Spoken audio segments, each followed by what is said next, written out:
going? Or Yeah, we're going to start now. Okay, great. Yeah, okay. Yeah. Hello, and welcome to Jason Cavness Experience. I'm your host, Jason Cavness. Guest is Hans. I'm going to let us say his last name so I don't mess it up. You bet. Bjordahl. Okay, thank you. Yeah, absolutely. Hey, thanks for being here today. I really appreciate it. Great. Thanks for having me. So first off, the Seahawks won yesterday, right? Yes. So put out there, I'm actually a Dallas Cowboy fan, but since I live in Seattle, I always root for the Seattle unless they go against the Cowboys. Right. Pretty exciting game yesterday. Really fun. Yeah, really enjoyed it. And there's been exciting games the last 5 games, right? The 2 San Francisco games, that Rams Thursday night game that was so crazy, right? Where everyone's like, well, I'm going to go wander away from the TV for a while. And then you're like, wait, they're coming back, right? Don't leave the stadium early, right? Yeah. Any game, right? And the team just finds different ways to win. It's a lot of fun. And it's a lot of fun to dig into kind of the way they're winning, like the ethic, right? The Mike McDonald quote after he got the trophy. It's like, what did you think about playing San Francisco and the Rams to get here? And I'm paraphrasing. He said, we did not care, right? And it was all about us and us doing what we do. And I thought that was really cool because it's always interesting to dig into the framework of how they approach the game mentally.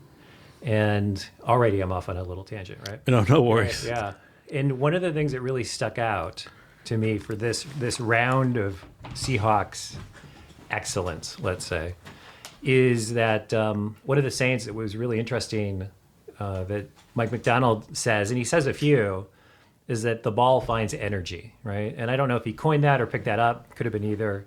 But I think there's a lot of truth to that if you bring a lot of energy to what you're doing, a lot of activity, that more bounces are going to kind of go your way because you're going to be in the right place at the right time. Like take, for example, that fumbled, was it a punt return or? Yeah, punt return. And, Young, I think, was right there, right? Just brought energy to the moment, right? And the moment that ball was out, he was there to jump on it. And I just thought it's always interesting to me, the framework that different coaches bring to the game.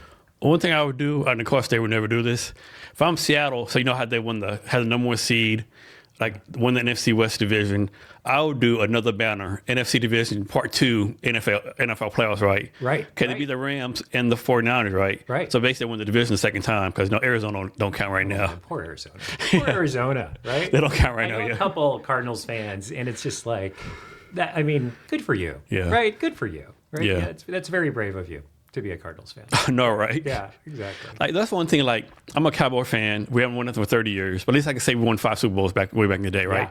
Yeah. Like some fan base, like man, you're the Jets, the Browns, the Bengals. Like some of these fan bases, like they have no. I won't say they have no hope. Always have hope, but man, like they have nothing at all, right? Yeah, it's hard. I also have a friend and colleague who is a Jets fan, a long-suffering Jets fan, but a dyed-in-the-wool, Jets fan. It's a hard life. Do you see that one meme was a long time ago? This thing, the Jets lost horribly, and they asked this one young kid like how he felt. Like he's like, I was born in this nonsense. Right. He said, I'm cursed. Like I'm cursed for life. Right. That went viral. I love this team, but I hate this team. Yeah. Right? Yeah. I'm a fan, but I hate this team. It's so funny. So Mike McDonald did pretty damn good in just a couple of years, right? Yeah. So I think the Seahawks are supposed to be competitive, but they're not supposed to be anywhere that's good. Like no one predicted they'd be like this, It's right? Good. It's really interesting how this parallels the Pete Carroll era. Yeah, right. Yeah. The first, which with a different philosophy, but what they had in common was a clear philosophy, right? And that viral clip going around about Mike McDonald envisioning the NFC Championship game. Yeah, he's like maybe 9 months late, but still he hit it. Temperature in the 30s, right? It's shitty for them, but great for us, and they know we just won't quit. That is so classy. That's like yeah. But there's something to that, right? Like you have to have in vision for your company. Mind. And Pete Carroll, when he came here, I paid attention to that introductory podcast, that introductory press conference, right, or team meeting. And it's like we have a clear vision for how we want to win here. It was a different vision than Mike McDonald, but what it shared in common was a clear vision. And it was, they envisioned it. And, what was it, 2-3 years later? I forget how many years it took Pete Carroll to get there, but it was pretty quick, right? And there were initial doubters, right? It came to life. And, he actually wrote a book called Win Forever. And after they beat New Orleans in that crazy Beastquake game, right? They didn't go to the Super Bowl that year. I think they lost at Chicago the next game. But I'm like, how did this team that was not supposed to be competitive, how did they do that? Like no one gave them a chance to beat somebody. Like they were like 7-9. Yeah, they shouldn't even be in the playoffs. Yeah. New Orleans are defending national Super Bowl champions. Yeah. They were Seahawks were a punchline for even being there at all. And I was like, how did they do that? Because they did that. That wasn't a bad bounce. That wasn't a wacky thing. They won that game. And so I bought the Win Forever book, and it's really fascinating how that unpacked the philosophy behind that win. And like I said, it's different philosophy than Mike Macdonald's, but to have that philosophy and be consistent to it is, I think, the commonality between these two sort of arcs, right, of the team getting better. So I'm not a betting person, but I don't know if you knew this. So at the beginning of the season, New England and Seattle both had 61 odds to go to the Super Bowl. Yeah. Yeah, I heard that the combined odds, because I was reading on The Athletic, which, plug for The Athletic, I think they have the smartest sports coverage going right now. It's just really great writers and no stake in that, right? But I just think they really do a great product. The combined odds, if you combine the Patriots odds and the Seahawks odds, was 4,800 to 1. Yeah. So if you went to Vegas and said, I'll bet $1 that these two teams are going to meet in the Super Bowl, you'd make $4,800. So, anything can happen. And what about the story, the journey of Sam Darnold, right? Yeah. Top 3 pick, joined the Jets. Like, of course, the Jets do what the Jets do. Like Carolina, the 49ers. Yep. And you think about, he won 14 games last year with Minnesota, had a bad playoff game. And then Minnesota pretty much said, hey, we'll go with this untested rookie who has a knee injury over a year, right? Yeah. I mean, it has to fuck with your confidence, I would think, right? Yeah. But still, he came through. Like, he delivered. Yeah. He really did. And it's being resilient in those moments, right? The other thing that was really interesting to me that is a Mike Macdonald 12 as 1 philosophy thing. It's weird how this stuff seeps into your other work. So, Rick Woolen had that crazy bad penalty that basically said, here's 7 points in a game like that, right? Yeah. That was bad, right? And they asked Mike Macdonald. And made it worse that he was the one who got burnt on the touchdown the very next play. Man. That's what made it really worse. That was killer instinct on the part of the Rams. Oh, yeah, These definitely. two teams had killer instinct. Yeah. When they had a chance to really get a shot in to get a score, they just went for it and it worked. And so, of course, they went after Rick Woolen. And, of course, what they wanted to do was get him completely off his game and turn that into the story of the game. And, Mike Macdonald, in the press conference, asked to address that, was like, we pick each other up. We pick each other up. So that's the 12 as 1 mantra. No joke, right? Like last night after the game, we're all very busy. We all have trouble, packing stuff into our day.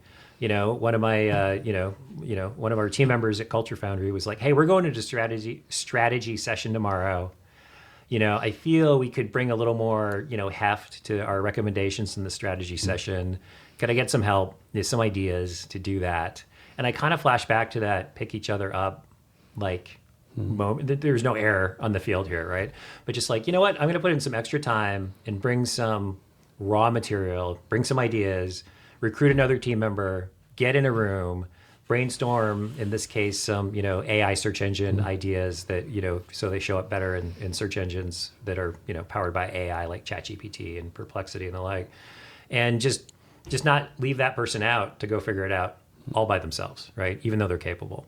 And we had that meeting this morning at 9:30, and I was kind of inspired to make time for that at 11:30 last night by that sort of pick each other up vibe out of that game, And this is what makes sports particularly interesting to me, when there's this sort of philosophy of how teams come together to work really well, and how you can apply that. We just published a blog post on culturefoundry.com this morning that I wrote about rolling redesigns, like just a different way to design your website, for example. But the nice thing about this is you can stack up a priority list with this approach and then start stacking wins, right? Just completely borrowed from the Seahawks stacking wins philosophy, right? And of course, it's very much in the air and in the water right now, all the Seahawks stuff. But it's it's really fascinating to see, well, how are they doing that? Because everybody in the NFL is talented. Yeah. So how does this team get across with the win where this other incredibly talented team comes up 4 points short? Yeah, sometimes I don't think we realize what people do for the team. Like for Mike Macdonald, like, of course, John Harbaugh got fired by Baltimore. John Harbaugh's a great coach right there. Yeah. But people don't realize, like when Mike Macdonald was the defense coordinator, they were top 1 and 2 defense every year. Yeah. The Dolphins gone the last 2 years, they'd be like down at the bottom, right? Yeah, and they're like, we're sorry you're gone, but what could they do, right? Yeah, you have to let them, years ago. Yeah, I know. And I think they dismantled the Seahawks in a way that got the Seahawks' attention. Like we have entered some new phase of the game that we don't understand because the Baltimore defense is not effortlessly, but readily dismantling our offense. Yeah. And they're like, what the hell was that? Right? And it definitely got their attention because 2 years later, right? Yeah. They hire Mike Macdonald. Yeah. And Mike Macdonald had his choice of this kind of goes back to ownership, right? He had his choice of organizations to go to. It was, I forget who else was pursuing him. The Washington Commanders. Yeah. Warriors. Washington Commanders. You're a damn good coach. You go from football to basketball. Right, exactly. Just bounce over, right? Yeah, you're good, right? You're like, yeah, I got this, right? Very Ted Lasso, right? And so it's, but Mike Macdonald saw something in the Seahawks organization that he's like, I think that's my team. Yeah. So, I mean, it kind of comes down from ownership. Who's the one person you can't fire? The owner. Yeah. Right? Yeah. What's your take on this? Like, from my point of view, it seems like the NFC is like the varsity and the AFC is the JV, right?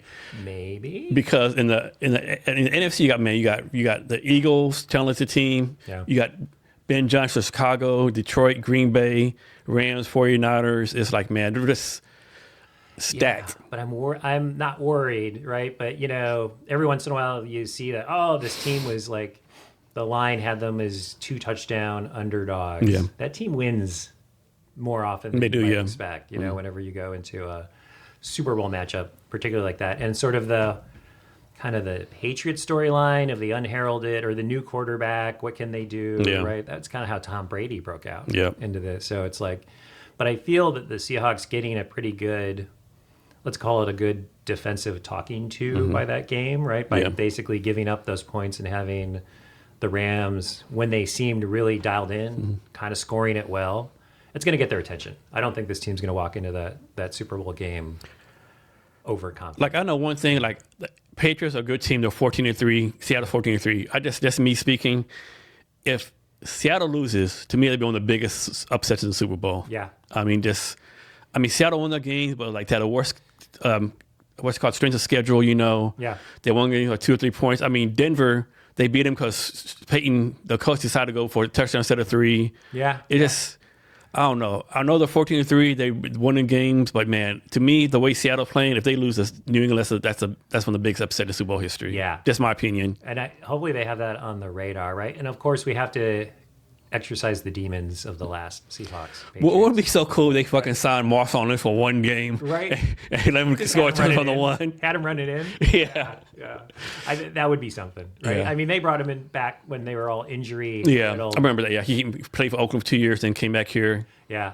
He's probably too old to play now, though. I'm guessing. Fun. Yeah. Marshawn Lynch is when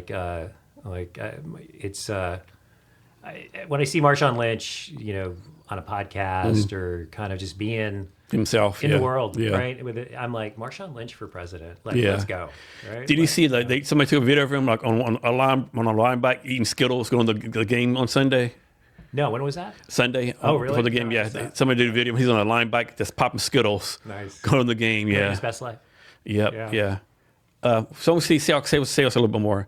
So in my opinion, no one has done more to destroy their reputation for the money than Russell Wilson, right? Unfortunately, right. To me, he was he may have got him in the Hall of Fame, staying in Seattle, but I think he was on that path, right? And for whatever reason, he decided to blow that relationship up, get the money, and now he's turned to what he is now, right? I don't know what happened there. It was always a bit, and it's been shown in retrospect with the tales from the locker room, right? That it was an uneasy. There was always tension, right? Sort of, and there was kind of a camp, right? A Russell Wilson camp and like a Legion of Boom camp I don't know, President Lynch, shall we say? I was just envisioning, right? President Marshawn Lynch, right, seemed to be above it all, right? And and I don't know what happened there, right? Because there was some real magic with how Russell Wilson approached the game, and some real magic to how well that meshed with Pete Carroll's philosophy and the ingredient of the Legion of Boom. And it was like a recipe, right? And these ingredients, you're like, are these going to go together? And they really did. And then to Denver, right? And how that didn't work out. And then, the stops after that. When he was with the Giants. Steelers for 1 year. No, I'm not a sports psychologist, right? But Giants. It's like you could feel the energy like leave the stadium in a way. Yeah, I don't know. It's and this probably Denver. He like demand his own personal parking space, like all this like him above the team stuff, which who was true or not. Then one thing that's you gotta take it with a grain of salt, right? Yeah. You don't know who's true or not. The narrative. And I'll just jump in. I mean, I have no doubt he's a great human being. Oh yeah, definitely. Right? He's a great person being. Yeah. But one thing that's interesting, it's like none of his former teammates ever stick up for him, right? You never hear anybody, no, Russ is my guy, Russ did that. You always hear right. Like one time I was watching a podcast with Richard Sherman and Marshall and somebody else, and someone said, hey, have you talked to Russell Wilson? And I think it was Richard Sherman. Hey, I tried to call that dude, and I got an assistant. An assistant said I have to make an appointment to talk to him. Right. I'm like, he's like, what type of shit is that? Right. We were the Super Bowls together, right? Right. I got to make an appointment to see you? Right. Like, get the hell out of here, right? And you are the architect of your own, how you can be reached, Yeah. right? It's, I don't know. Sometimes I wonder if he was always Russell Wilson, much like Pete Carroll, right? Always about performance, finding an edge, chasing edges, another Mike McDonaldism. And I wonder if you can overclock a little bit. Yeah. If you can get too much in your head, if you can do too much envisioning, and it's harder to get loose, right? Yeah. It seemed like he played tight a lot. Every once in a while, just, hey, moonball, let's go. Those are always entertaining. Yeah. Right? Oh, Yep. Unless you're rooting for the Cowboys. Yeah. Right? That was less fun. Yeah. Right. But I feel it's maybe got in his own head. I mean, I think it's your reputation's a thing. It is. Bill Belichick, great example, right? Bills have an opening. They don't want to touch Bill Belichick with a 10-foot pole. Apparently, Yeah. He's kind of gone off into that's a little crazy, right? Yeah. Everyone's been like, it's success can be. There's danger to success, right? Mostly good things with success, but there can be danger to it too, which is you think you have all the answers, right? I think Bill Belichick is actually like a starker example, right? Of someone who's has not left good relationships in his wake. Yeah. And I mean, just to kind of, we're on sports, we'll correlate sports with a bunch of stuff, right? We were talking about friends. This is a crazy job market right now, very challenging. I know lots of people with tremendous skill sets, and these AI powered job matchers of candidates to roles. They seem more designed to keep candidates from the roles than to match them to the roles, and it's very dispiriting. And one of the things that dawned on me is we find people for our team that your reputation has never been more important. No, right? How you left a place has never been more important. However tempting you might be to be like, double finger on the way out, right? Like, right? Like thinking about that, the graceful exit, right? Letting your work speak for itself, letting your next successes speak for themselves. When we need someone for a team, we're like, it's such a crazy mess out there with how the job searching and matching is going that our first stop is like, who do we know that's good? Yeah. We had a developer on our team on a contract basis looking for a full-time role. We didn't have one at the time, but amazing person working on a contract, got an amazing job with great pay. And I was like, how did you do that? Because I know how hard it is out there. Like, that's not happening to anybody except you. How'd you do that? He's like, I used to work with this team. This team is reconstituted and under, another company. And they know my work and they know it's good. And they called me up and said, you got to get over here. And we were fine with it because we didn't have a full-time role. And this was a great full-time role. It's like when your assistant coach gets hired for a coaching role, you're like, good luck and Godspeed. And so it's, but his reputation is what opened all those doors. Yeah. It's amazing how people still like flood Indeed and LinkedIn with thousands of resumes, whatever. Yeah. And I'm sure people get hired that way, but man, it's Do they? Could I meet one? I want to meet one. Yeah. Right? These AI powered job matching tools that match great candidates to great roles. Could you show me one? That would be nice, yeah. I don't need to see 100. I would like to see one. Just one, yeah, that'd without- be nice, yeah. 'cause when you look at the system from the applicant side or from the person trying to fill the role side, it's like a nightmare for both sides. Yeah, it's like both like didn't this, used to be right? that way. Nothing's syncing up. Yeah. So, I'm sure many great candidates have been matched to many great roles via these AI-powered engines. I just want to meet one. Just bring one. Just give me their number. I just want to talk to them. I just want to see that they exist. So your background is in journalism Yeah. from in Colorado. Yeah. So is journalism, or is journalism like news journalism different from like internet journalism, different from sports journalism, or journalism supposed to be like the finding of facts, so to speak?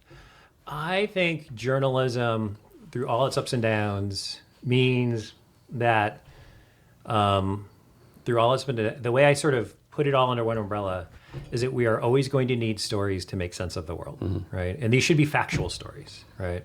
But there's a difference between just facts laid out, numbers, grids, right? This is important, right? We want to get stuff right.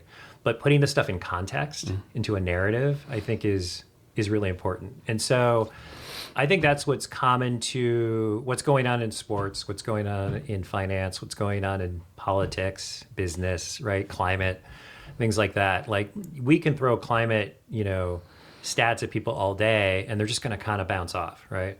But if you can put this in a narrative where sort of people envision, polar bears are kind of we're the symbol for a long time, glaciers, but even things like, weather events that are unprecedented, right? The 500-year flood that happens every 5 years. If you can get this, put this stuff in sort of a narrative that people can relate to it, suddenly like understanding can happen.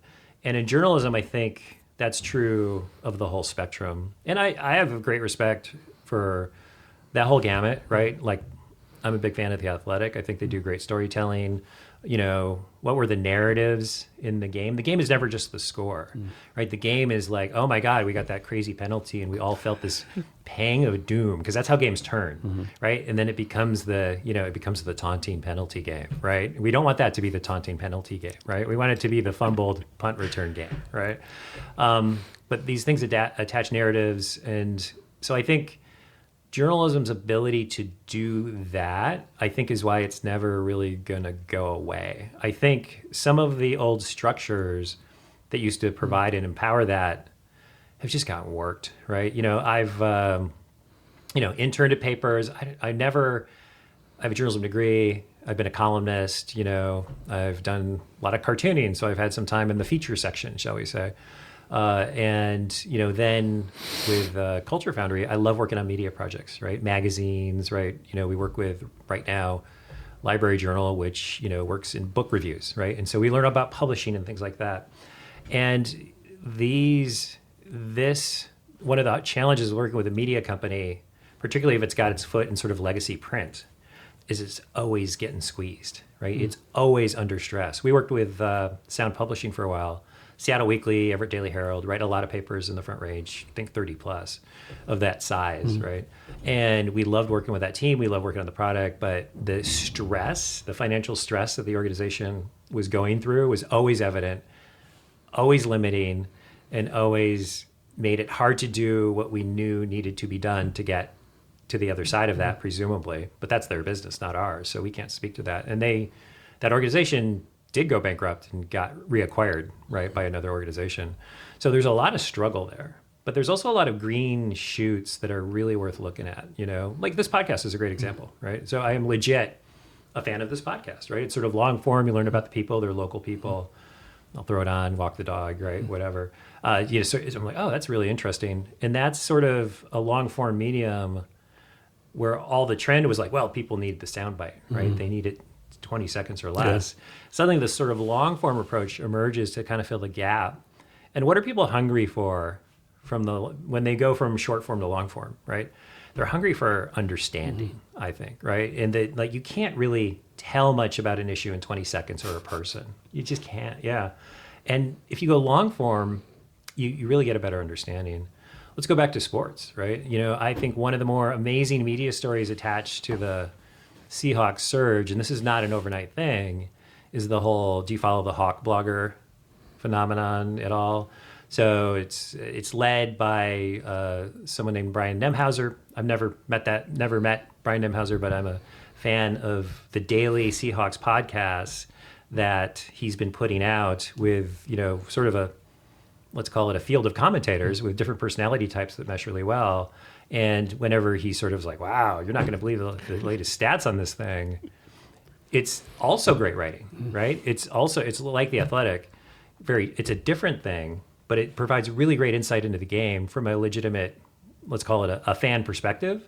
But it's sort of the ingredients of that are sort of fan perspective, but sort of actual insight and analysis at the same time. So it sort of does both, right? It's not rose-colored glasses about everything about the team. I've watched that grow and grow and grow, and it's been a smashing success. And I think it's a great product because I think there's a sort of dedication that goes into it and genuine passion, and let's call it long-form analysis that comes across, right? And people leave feeling like they got a great experience out of that. And if they love this game, they're going to love it more with these kinds of green shoots, right, in the media landscape. So I might make this up, but I think back in the days of Walter Cronkite and those new agency, people were like, if Walter Cronkite said something, one of those Tom Barker said something, like, people believed it. People trusted like big time journalism. Yeah. I don't think like that no more, right? I think now people have doubts. They're one of the most leaked like organizations. The stereotype is like someone says something on CNN. It's more like their personal opinion versus facts. Is like, who's to blame for that? Is our appetite for news different? Is like the people who own the news agency like doing something different? Like, I think it's been this slow process of, I think social media has been a big part of it, frankly, right? Because the way that algorithm cashes checks, right, in social media was to give you more of what you already believed and rarely challenge it, right? And so kind of feeding back, right? Let's talk about basic facts, right? Let's say you're a flat earther. You're like, the earth is flat. You'll go into a social media experience and you'll get nothing but reinforcing information about this. You belong to the Flat Earth Facebook group, the Flat Earth LinkedIn group, right. It's all coming to you, and the company that's feeding this to you is making a lot of money off of that, right? They're ads, they know tons about you, and so they're happy to keep that going. And the old school, let's call it old school, arbiter of truth, right? Model really got eroded by that, and then got eroded by some unexpected things, right? The strength of back when newspapers had the tallest building downtown named after them, right? When they're that much of a force in society, a major foundation of that building was the classified section. And so this is not about, sort of conspiracy theory mongering on social media or that more glamour stuff, but this foundation of like, where basically all classified ads became free. With Craigslist. I'm not blaming Craigslist. They were like, we have a cool idea here that we want to share it. But that happened to kick out this massive financial pillar, under newspapers that allowed them to be arbiters of truth, even when it wasn't necessarily profitable to do so. And so that whole model has really gotten eroded. And then sadly, media has gone down this sort of, it's been years and years. I don't think it's ever going to go away for the reasons I mentioned, but media's gone down years and years this path of, well, times are tight, so we have to make the product worse. And so fewer people use the product. So times are tighter, so we have to make the product even worse, right? And private equity has played a role of scooping up newspapers, right? And private equity's track record in newspapers is not good. It's not good anywhere though, right? They haven't made the product better in the journalism space. They destroyed Rare Lobster, all these other companies. Yeah, and I think if private equity wants to tell a different story, it should show up and tell a different story, because this is the story being told about it. And when we see evidence of this, if I don't know all the details, right? But let's say I went to University of Colorado, right? Denver Post, I believe, after I left the state, got purchased by a private equity company. I think the first thing they did was triple the subscription rate to get the paper delivered to your door. So fewer readers instantly. Yep. But there was some model somewhere.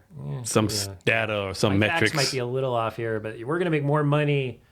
We're going to make more money driving the subscriber base down than maintaining it. Yeah. And watching the economy, from working at companies, co-founding Culture Foundry. I have this theory that there's two ways to make a lot of money. There's a way to make a little bit of money, and there's two ways to make a lot of money. The way to make a little bit of money is to maintain something. Just keep it rolling, right? Frankly, that's the kind of business Culture Foundry is. We're steady. We've been around 15 years. We make enough profit every year to have another year, right? It's kind of like, yay. If you want to make a lot of money, you either build something up or you tear something down. There's a lot of money in tearing things down. And I think that decommissioning the factory and selling it for parts is hard to watch. It also happens to be very profitable, turns out. And I feel that private equity sort of plays that, what was that role about mushrooms, or that movie about mushrooms, like being sort of, they break down organic. I know what you're talking about, sometimes I feel like private equity is playing that role of doing, I see too much correlation between private equity and the decline of things. And I would like to see, and if private equity wants to tell a better story, we need to hear some stories about private equity and the rise of things and good things, right? Not bad things, right? I think another negative thing too happened. I remember like every town had two newspapers, right? Yeah. No matter how small, how big, you had two newspapers, even like small, like country towns, right? Mm-hmm. But now, man, you have one newspaper having a monopoly, and there's really two newspapers, each one has like a kind of check of balance of powers, right? Yeah. But now it's a one paper, I don't say they say what they want to say, but they say what they want to say, but there's no journalism tech, I don't think. Yeah, and I think generally it's a struggle. When I've worked at or with newspapers, the people in the newsroom, the editors, just some of my favorite people to work with, right? Because they're natural cynics, but in a good way, right? Like, you're not going to get bullshit past a newsroom, typically. And, people who are committed to the written word, right? Committed to getting things right? Committed to good storytelling. These are some amazing people that have worked in media over the years, but there's just less and less of a home for them, which means that kind of the room that's left behind, it's hard. It's a slog. It's grim. There's no reward. There's no financial security, really. You kind of have to do it out of a labor of love, because you're like, man, I could make a much better living being director of communications for some big corporation. You really could. And I'm not going to blame someone for that choice. But I think that if they're the model to reinvigorate let's start with local news, maybe, right? But to reinvigorate the news model to make it profitable, all the great ideas that flow into journalism and say, we're going to save journalism, generally run into this buzzsaw called economic reality eventually, right? Like some well-intentioned, deep-pocketed benefactor will roll into a struggling paper and say, we're going to do this, this, and this. We're going to invest. We're not going to tear down. We're going to build up. 3 years later, they're like, uncle, I can't write this check anymore, man. Yeah. And so if you could come up with a model that does that profitably, that's the sword in the stone for media. And I think it's still out there. When I talk to colleagues in this field, I'm a journalism grad, so I have quite a few. We're all sort of looking for that sword in the stone, and I hear some good ideas around that. I haven't seen it all come together yet. Every once in a while, I get this crazy idea that maybe I'll make a run at it, right? With some small venture. But if you could reinvigorate this and make it profitable, the world's hungry for that. So let's suppose you're graduating college this summer. You're getting a degree in journalism. Like, you ran your school newspaper, you did some other stuff for journalism, and you really want to do this, right? Do you recommend them go old school, newspaper, media, or hey, just start your own thing, be an independent journalist, like some of these other people are? That's a great question. One, I think you're going to have a hard time finding that entry-level role in newspapers, because they're shrinking in every sense of the word.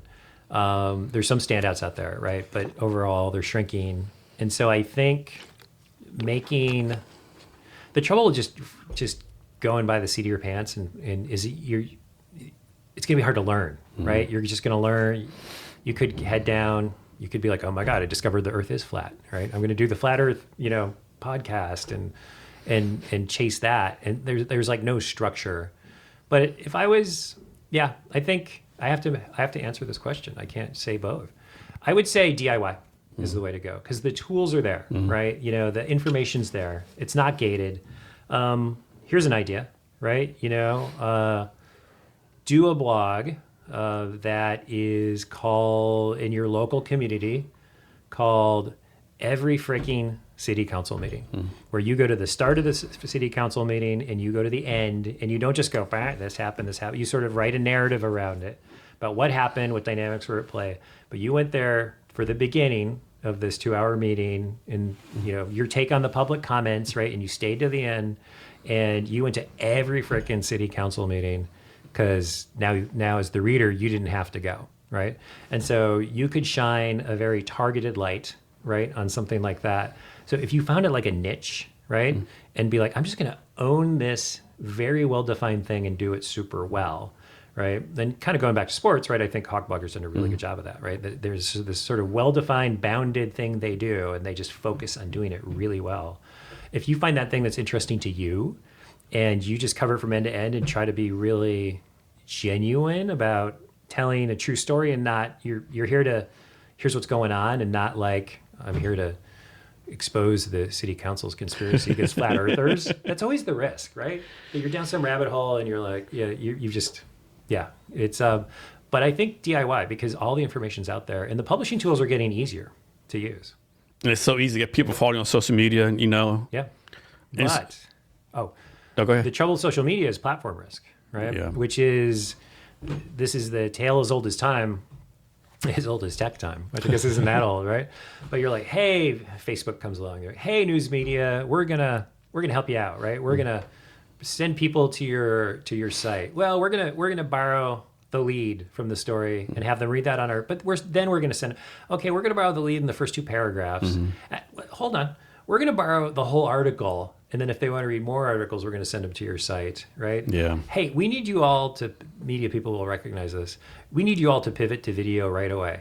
That's where all the money's going to be. Go pivot to video. Oh, 2 years later. Sorry, we're actually not, there's no money there, it turns out after all, for pivot to video. You are now riding along with platform risk, right?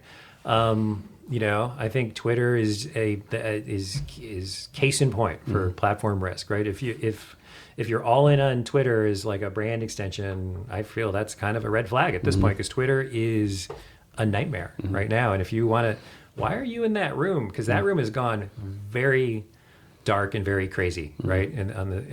But let's say you invested a good amount of your storytelling ability and your fact finding, you know, or you're very integrated with a social media platform. You don't own that platform, and those platforms change the rules. The technical rules without telling you, and the moral rules, right? All the time. And they don't tell you, they don't warn you, and then you're not in control. And if you're going to do something for yourself, right? If you're going to do it yourself, the whole point is to be in control.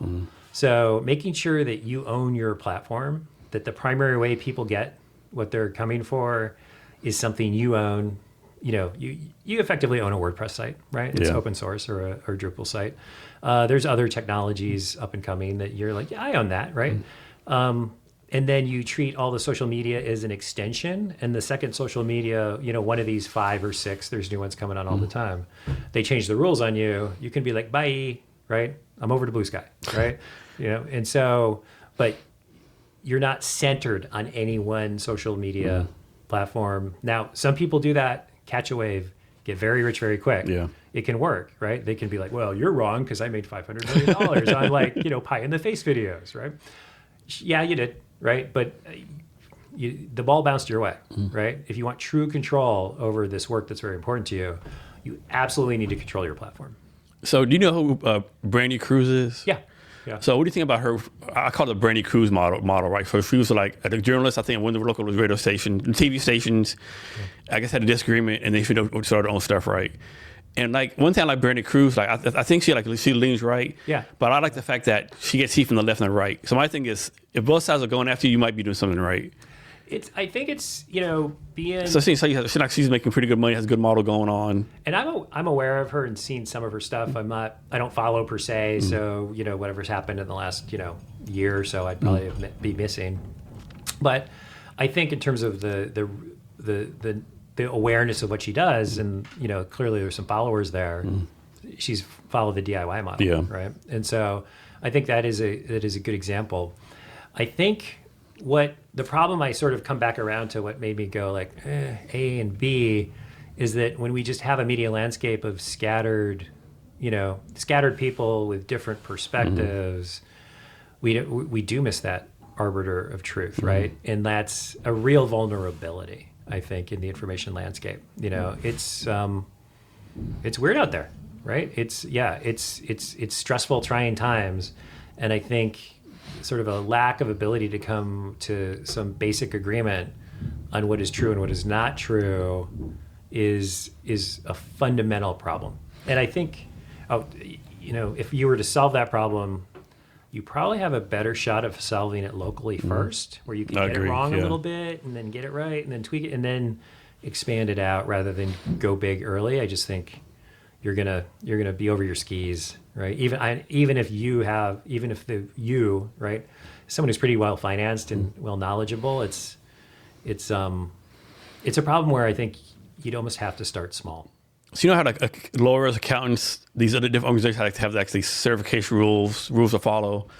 Like, do journalists have that? Like, if a journalist tell a lie, does anyone say, "Hey, Jason Cavness, news reporter of ABC company, like you freaking lying, and here's like a slap on the wrist or something," or is this open season? Yeah, there's no board necessarily, and a lot of that is played out in the public sphere.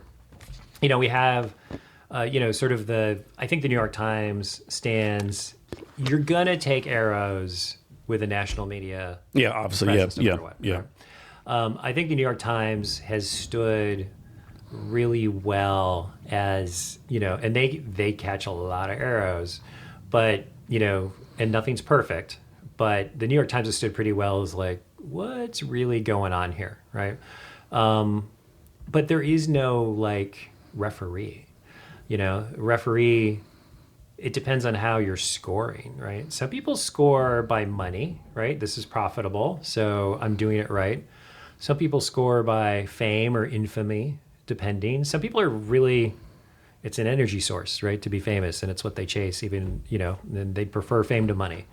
And some score by, like, let's call it a common industry standard of respect, right? So, okay. The New York Times, that's a team. Maybe if you're not on that team, you're like, well, I respect that team, though. They know what they're doing, right? They're not going to get everything right, but they're going to get most things right most of the time. But no, there is no truth board out there that says, this is true. So you might not know this. So I always thought it was kind of wrong. Like a newspaper, they'll say, Jason did blah, blah, blah. Yeah. And then 6 weeks later, on the back of the page 29 of What's My Print, we're wrong about Jason, right? Right. It just seems like so unfair, right? You put him on the front page saying I did something I didn't do, and your tracks are like this little 2-inch font on page 29. I always thought this kind of jacked up. I think that would be a really interesting. So let's say you're building that new media solution, right, from scratch, right? That new system that could really work well.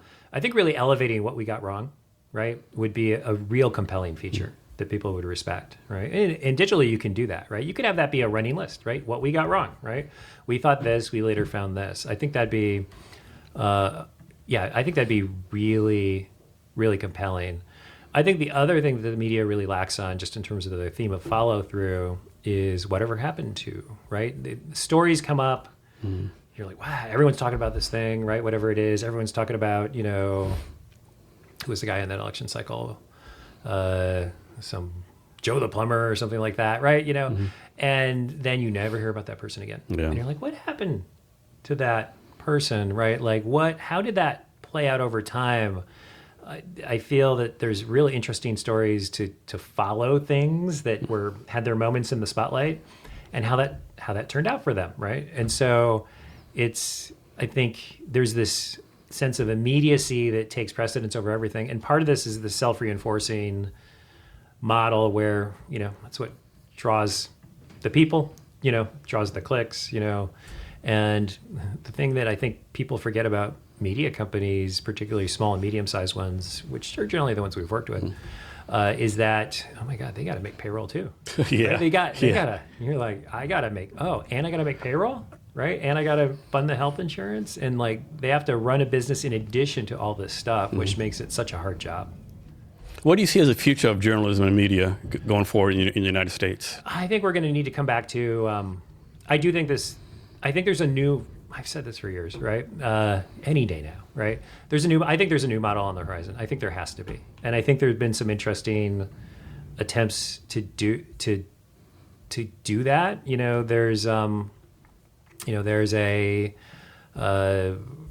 There's a, I forget the name, right? But there's someone in Florida that's buying up small papers, and they're like, we're going to go all in on high school sports, right? The kind of thing you can't get from, you just can't get from your national. What can we provide that no one else is providing? So I grew up on, I'll give you an example. I grew up on Maui in Hawaii, which is, a well-known destination, but it's also a small town surrounded by water. If you grew up there, right? It's a small town surrounded by water with some hotels, right? And some beautiful landscapes and many other great things. But the Maui News has a ton of local news, and then it's got some baseball story. It's got some baseball stories, right? The A's beat the Mets, right? And I'm like, that information was available instantly online, and they're on a daily publication cycle.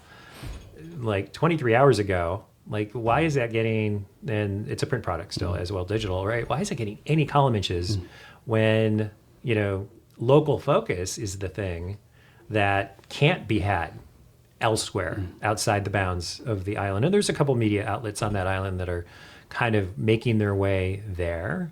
But that's sort of bringing the old model into there are points where the old model, you just kind of need to trim it away, and filling that role in that niche that no one else is filling, I think is the future of media. And I think rather than starting big, it's going to start small. That's my bet. So would you say journalism is still like a relevant career field for people to go after? Yeah, I think it is. I think it is, because I do think it is.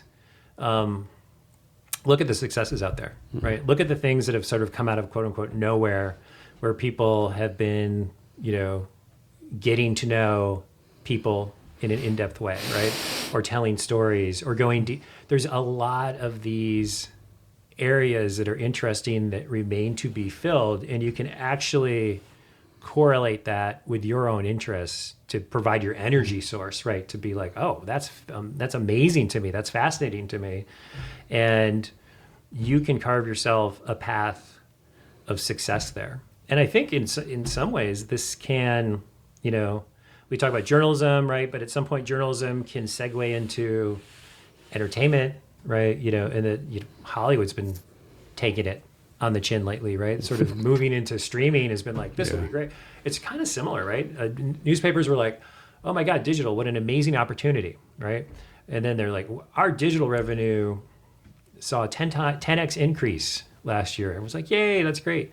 Our print revenue saw a massive cut, and our print revenue was 10 times the size of the digital, right? So the percentages don't tell the story there. Media companies are seeing the same thing play out with the move to streaming, which is like, oh, we're gonna make the most of this, and it's gonna be great, and it's been really challenging. They've been having a hard time figuring out the model. So next, tell a story about how you created Where the Buffalo Roam. Oh, really? We're going way back. Yeah. Yeah, it's so Where the Buffalo Roam, his claim to fame, is the internet's first regularly updated comic strip before there was a web.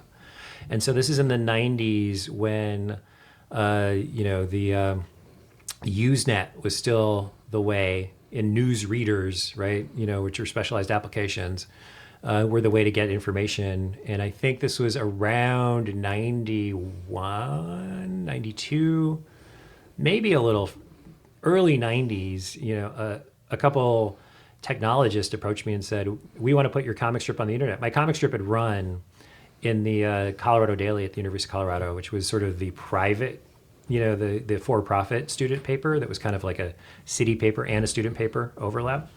There was also a student paper and a city paper, and sort of it lived in the world between those. And it was a popular comic strip at University of Colorado. And, two technologists, they were like, Herb and Trent, I remember, it's because this turned into a job, actually. We were like, we want to put this on the internet. And I'm like, put it on the what? And so we put it on Usenet, and then they're like, oh yeah, you can come in every Tuesday from 5 to 6 and read your email. I'm like, read my what? Right? And I'm like, oh my God, this is for, and actually this is back when email, you'd say load mail. Yeah. Right, yeah. And it was, it's from Australia, right? It'd be from New Zealand or what. I'm like, wow, this is amazing. Previously to that, I started Where the Buffalo Roam in 1987 when I first got to University of Colorado. So it just run in print. But it was really interesting how it turned into a bridge to the digital world. And then I joined, Herb and Trent had Herb Morelli and Trent Hine had a, network engineering company that started doing websites. And that's how I got pulled into the whole website world. They're like, we really need someone. We need these to have better designs than just blue lines on a screen or just text centered, right? Like there's this whole new thing called the front end, right? Yeah. These things. And I'm like, What do you mean front end, back? It's just a computer screen. What are you talking about? Exactly. We did all sorts of stuff. We tried lots of stuff at that company. We did work for service, right? That's where we did the first Whole Foods e-commerce site, this is like, oh, this Amazon upstart, that's interesting, right? We were like eyeing this Amazon thing. We're like, we should take some cues from how they're doing commerce when we build the Whole Foods site. And so we did some work for clients, but we also did ventures. We did an online magazine. We did an online mall. This is back in the 90s when it was like online fill in the blank, right? And we just tried a bunch of that. And what really stuck was really the services.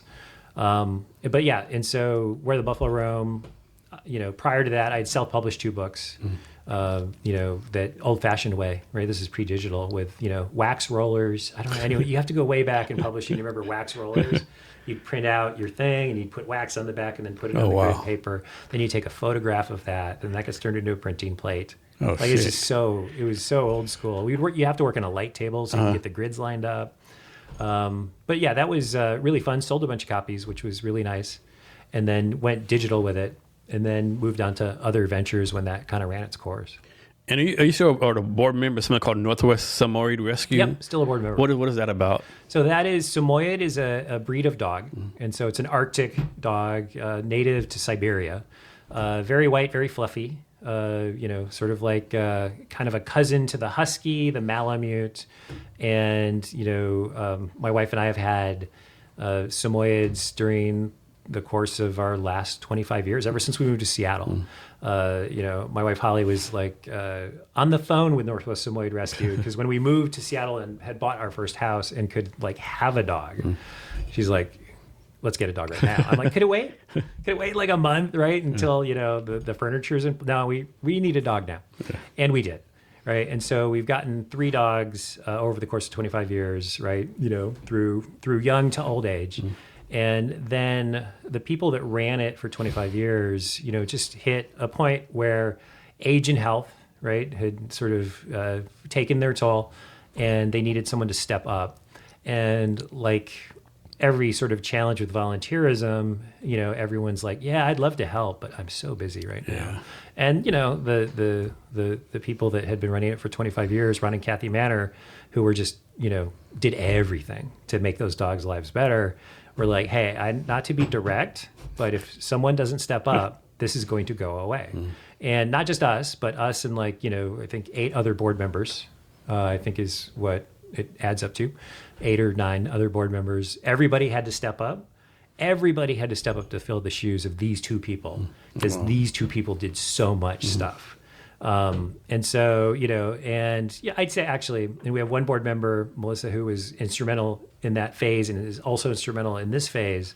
But, we all, help out with the dogs. And when there's a Samoyed in the shelter, they call us, or someone needs to rehome their Samoyed because they're moving and can't take the dog. We have adopters at the ready who, we do a match. We do a matching process. And what's interesting about that is that when we took over the organization, I actually applied. I was president for the first year, but only the first year because one of the things we architected in the organization, I actually took some cues from how we do support rotations at Culture Foundry, which is if you have one person that has their phone ring at 3 a.m. every time a server goes down, right? That person can get burned out pretty quick.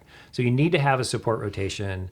And with this, dog in shelter, emergency, what are we going to do? Let's go. Because kind of every day a dog's in a shelter, the dog is likely to degrade in some form mentally. It's that we have a support rotation for executive roles that you're term limited to 1 year because otherwise you're going to burn out. And we also have a monthly thing called first responder that when there's a dog available, someone has to be a case manager to be like, okay, where's the dog? We're going to put the dog. What are the risk factors with the dog? Because dogs come with risk factors. Who are the likely adopters for the dog? And that rotates monthly so that people don't go all in with this head of like a volunteer energy and then hit a wall. And then we can't help dogs. Yeah. So that's been really fulfilling. Dogs are very, very grounding, right? And I have a Samoyed bias, right? We've only ever had Samoyeds, but you're having a bad day, you go for a walk, and you're like, I have to deal with this problem, this mini crisis. And the dog is like, these are some great smells. Yeah. And I'm like, you're right. Yeah. These are some great smells. Let's enjoy those smells. So I wrote this down. I have no idea what it's related to, but I put down Fishmonger by Hans. Oh, really? Yeah. Oh, that was Fishmonger was a comic strip that I put together to pitch to The Stranger when we first moved here, and they didn't bite. So I did. That would have popped up on the old Legacy site that my name is on, and so I did a bunch of Seattle themed ones, but they're basically from 25 years ago. So they were about Seattle issues from 20 to 25 years ago. And so I put together, made a pitch. In terms of comics, I've done Where the Buffalo Roam for the Colorado Daily. My wife Holly and I did a strip called Cafe Angst for the Denver Post for 3 years. Then we did a feature called Mr. Cranky. I teamed up with Jason Katzman and Holly to put that together. So I've always been doing like entertainment ventures along the way. At Microsoft, I did a comic strip in the employee newsletter for the 5 years I was at Microsoft proper called Bug Bash. And then I moved over to MSNBC, got too busy to keep it rolling.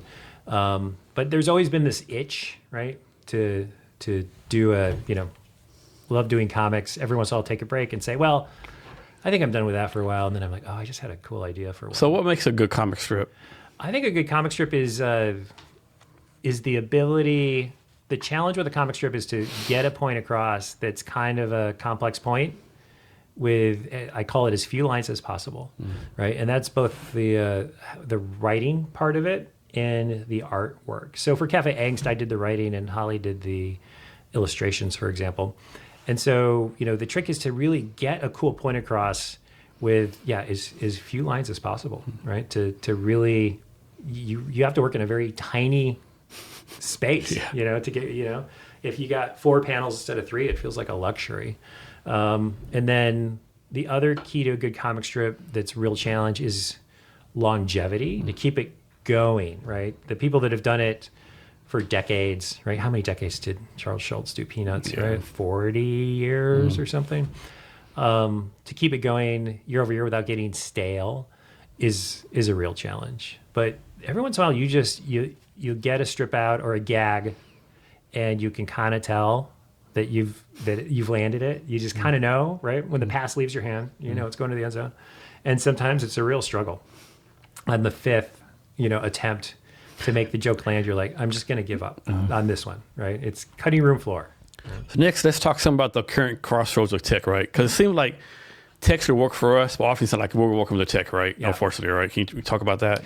Yeah, and I'm kind of fired up about that one because I'm old enough to remember when the internet was just a series of tubes, right? It's, as one congressman put it, because no one understood, outside of it, how it worked. And how there was a real utopian vibe around how tech was going to solve our problems as opposed to cause a lot of them. And there's really been, I call it a vibes problem in tech, particularly in the last 5 years, where, Facebook was going to bring the world together. And, I'm not going to name names, Facebook, but I think I'm talking about Facebook. But it's and turned out to be a real engine of division, right? And feeding back, it wasn't the only social media thing that said, wow, we can make a lot of money feeding your own biases back to you. It was an engine of division. I think it's been a big reason. I think tech and current events are pretty intertwined. And I would argue these are relatively dark times we're in right now. And I think tech plays a role in that. And so there's that, where that sort of utopian promise of tech has given way to a I think it's given way to a significantly dystopian outcome. And that kind of I feel that, right? Because I feel I was in the room for a lot of that early utopian, oh my gosh, we're sending comics to Australia and getting feedback back at the simplest possible way, right? We're sending a joke across the world, and maybe there's some way that can bring the world into sort of better communication, right? Instead, these tech tools, and we just talked about this, the challenge with job hunting, right? AI-powered solutions and highly automated solutions have really gone in to make job hunting a fairly dystopian nightmare for people.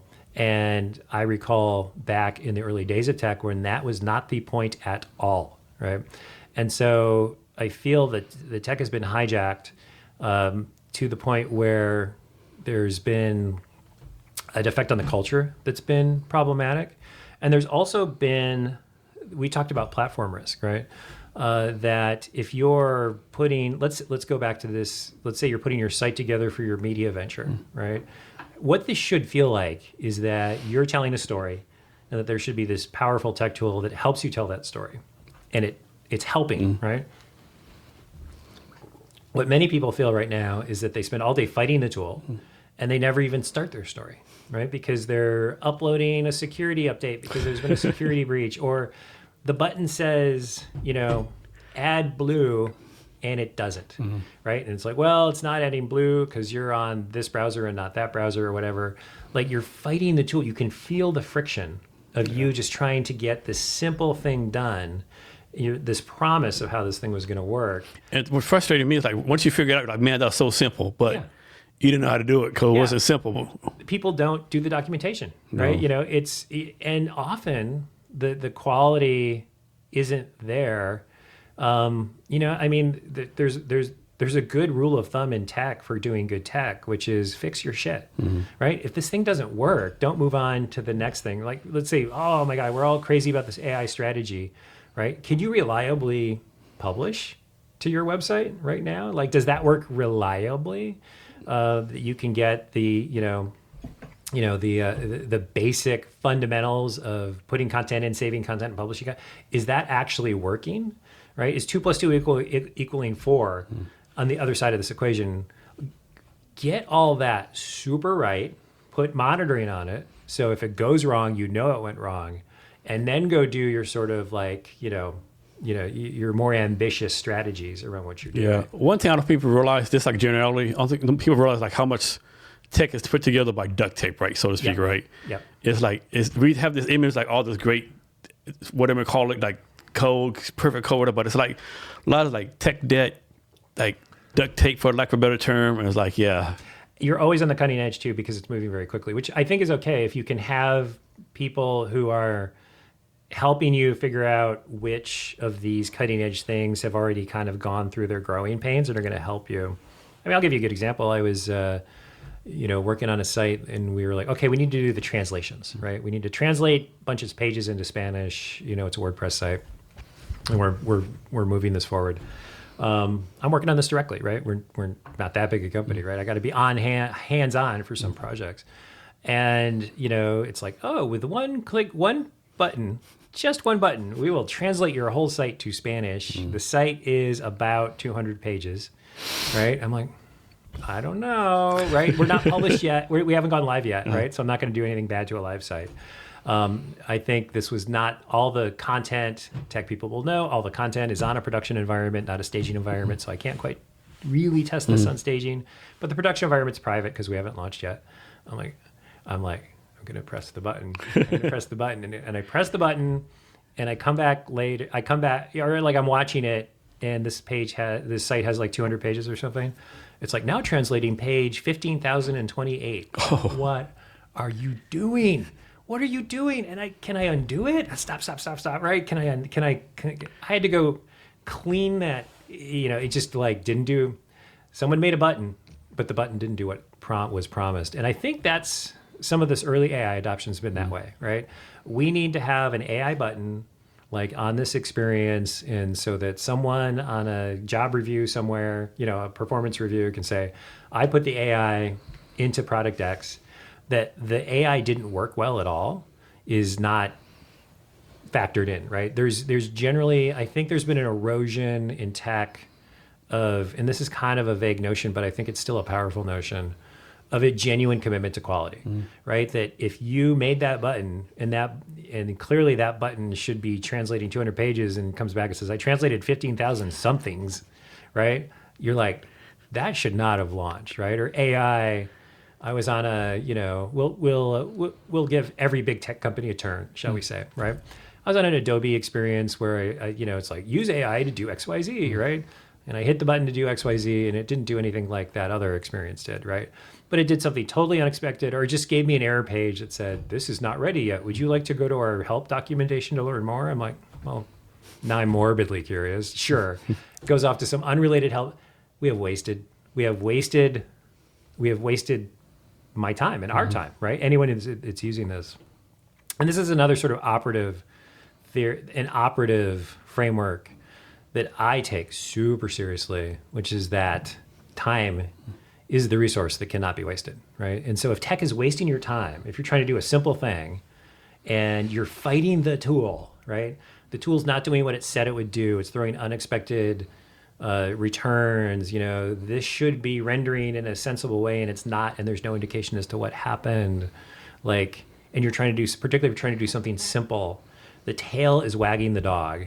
And increasingly, the tail's been wagging the dog with a lot of these solutions. And so how do we chart a path back from that to really make sure the tech is, because the tech can be really awesome, let's go back to Northwest Samoyed Rescue.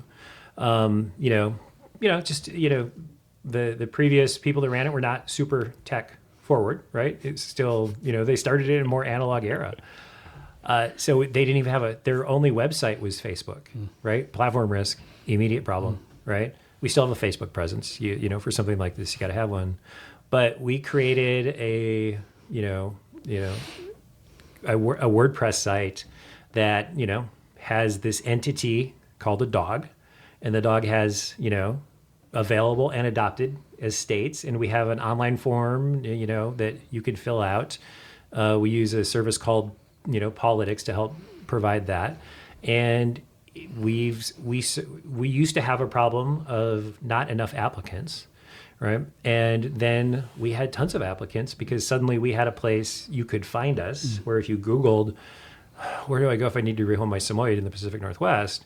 We'll show up now because we have a presence. And then we have a way for even challenging to adopt dogs. And there's a range of dogs. Some are just, low challenge dogs. Some are high challenge dogs.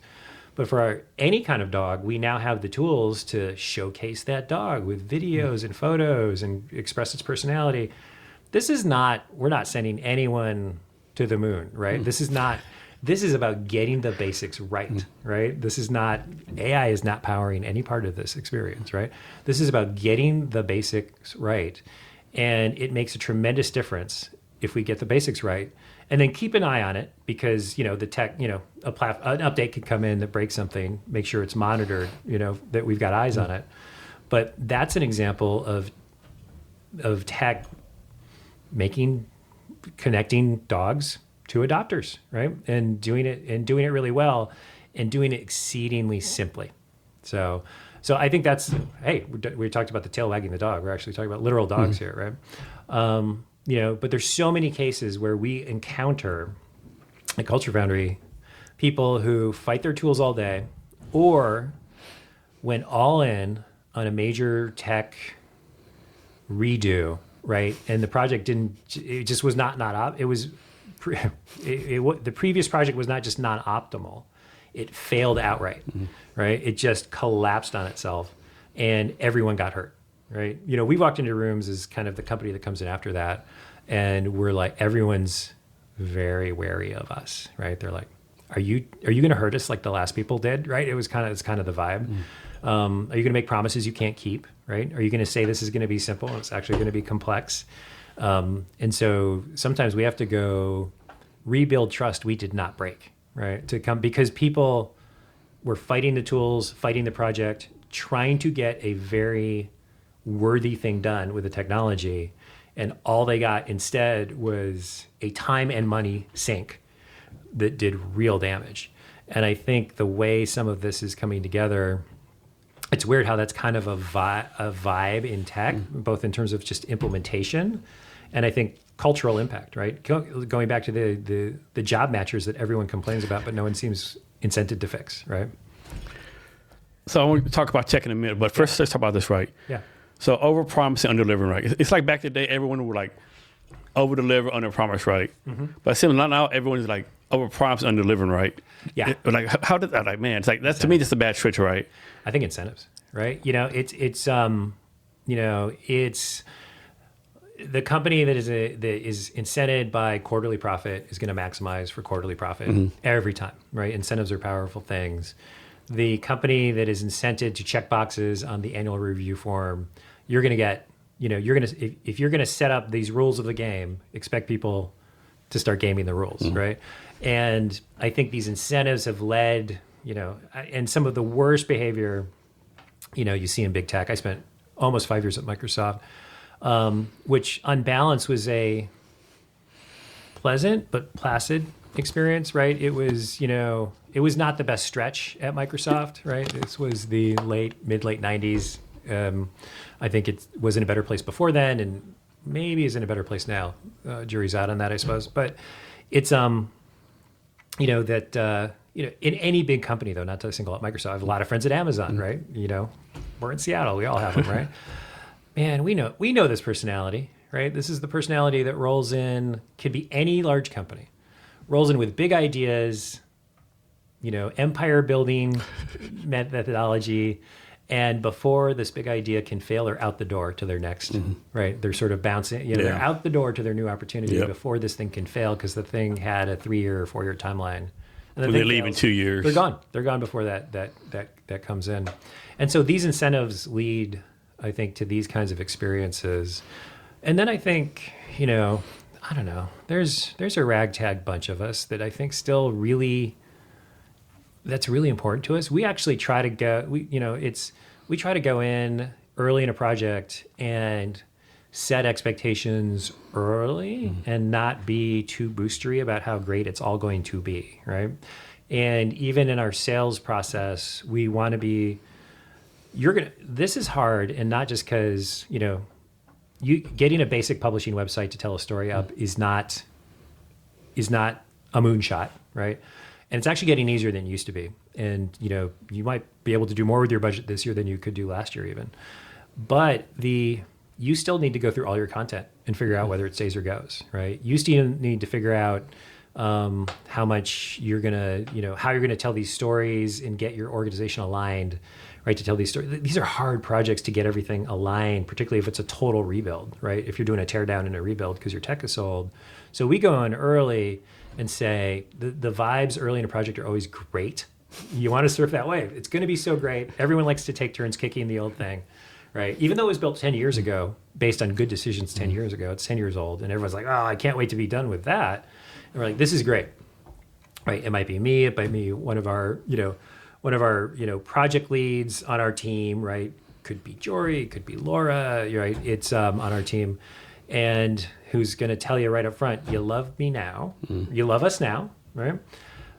There will be a time where something will take longer than expected, where the content we needed isn't ready and the whole timeline gets affected.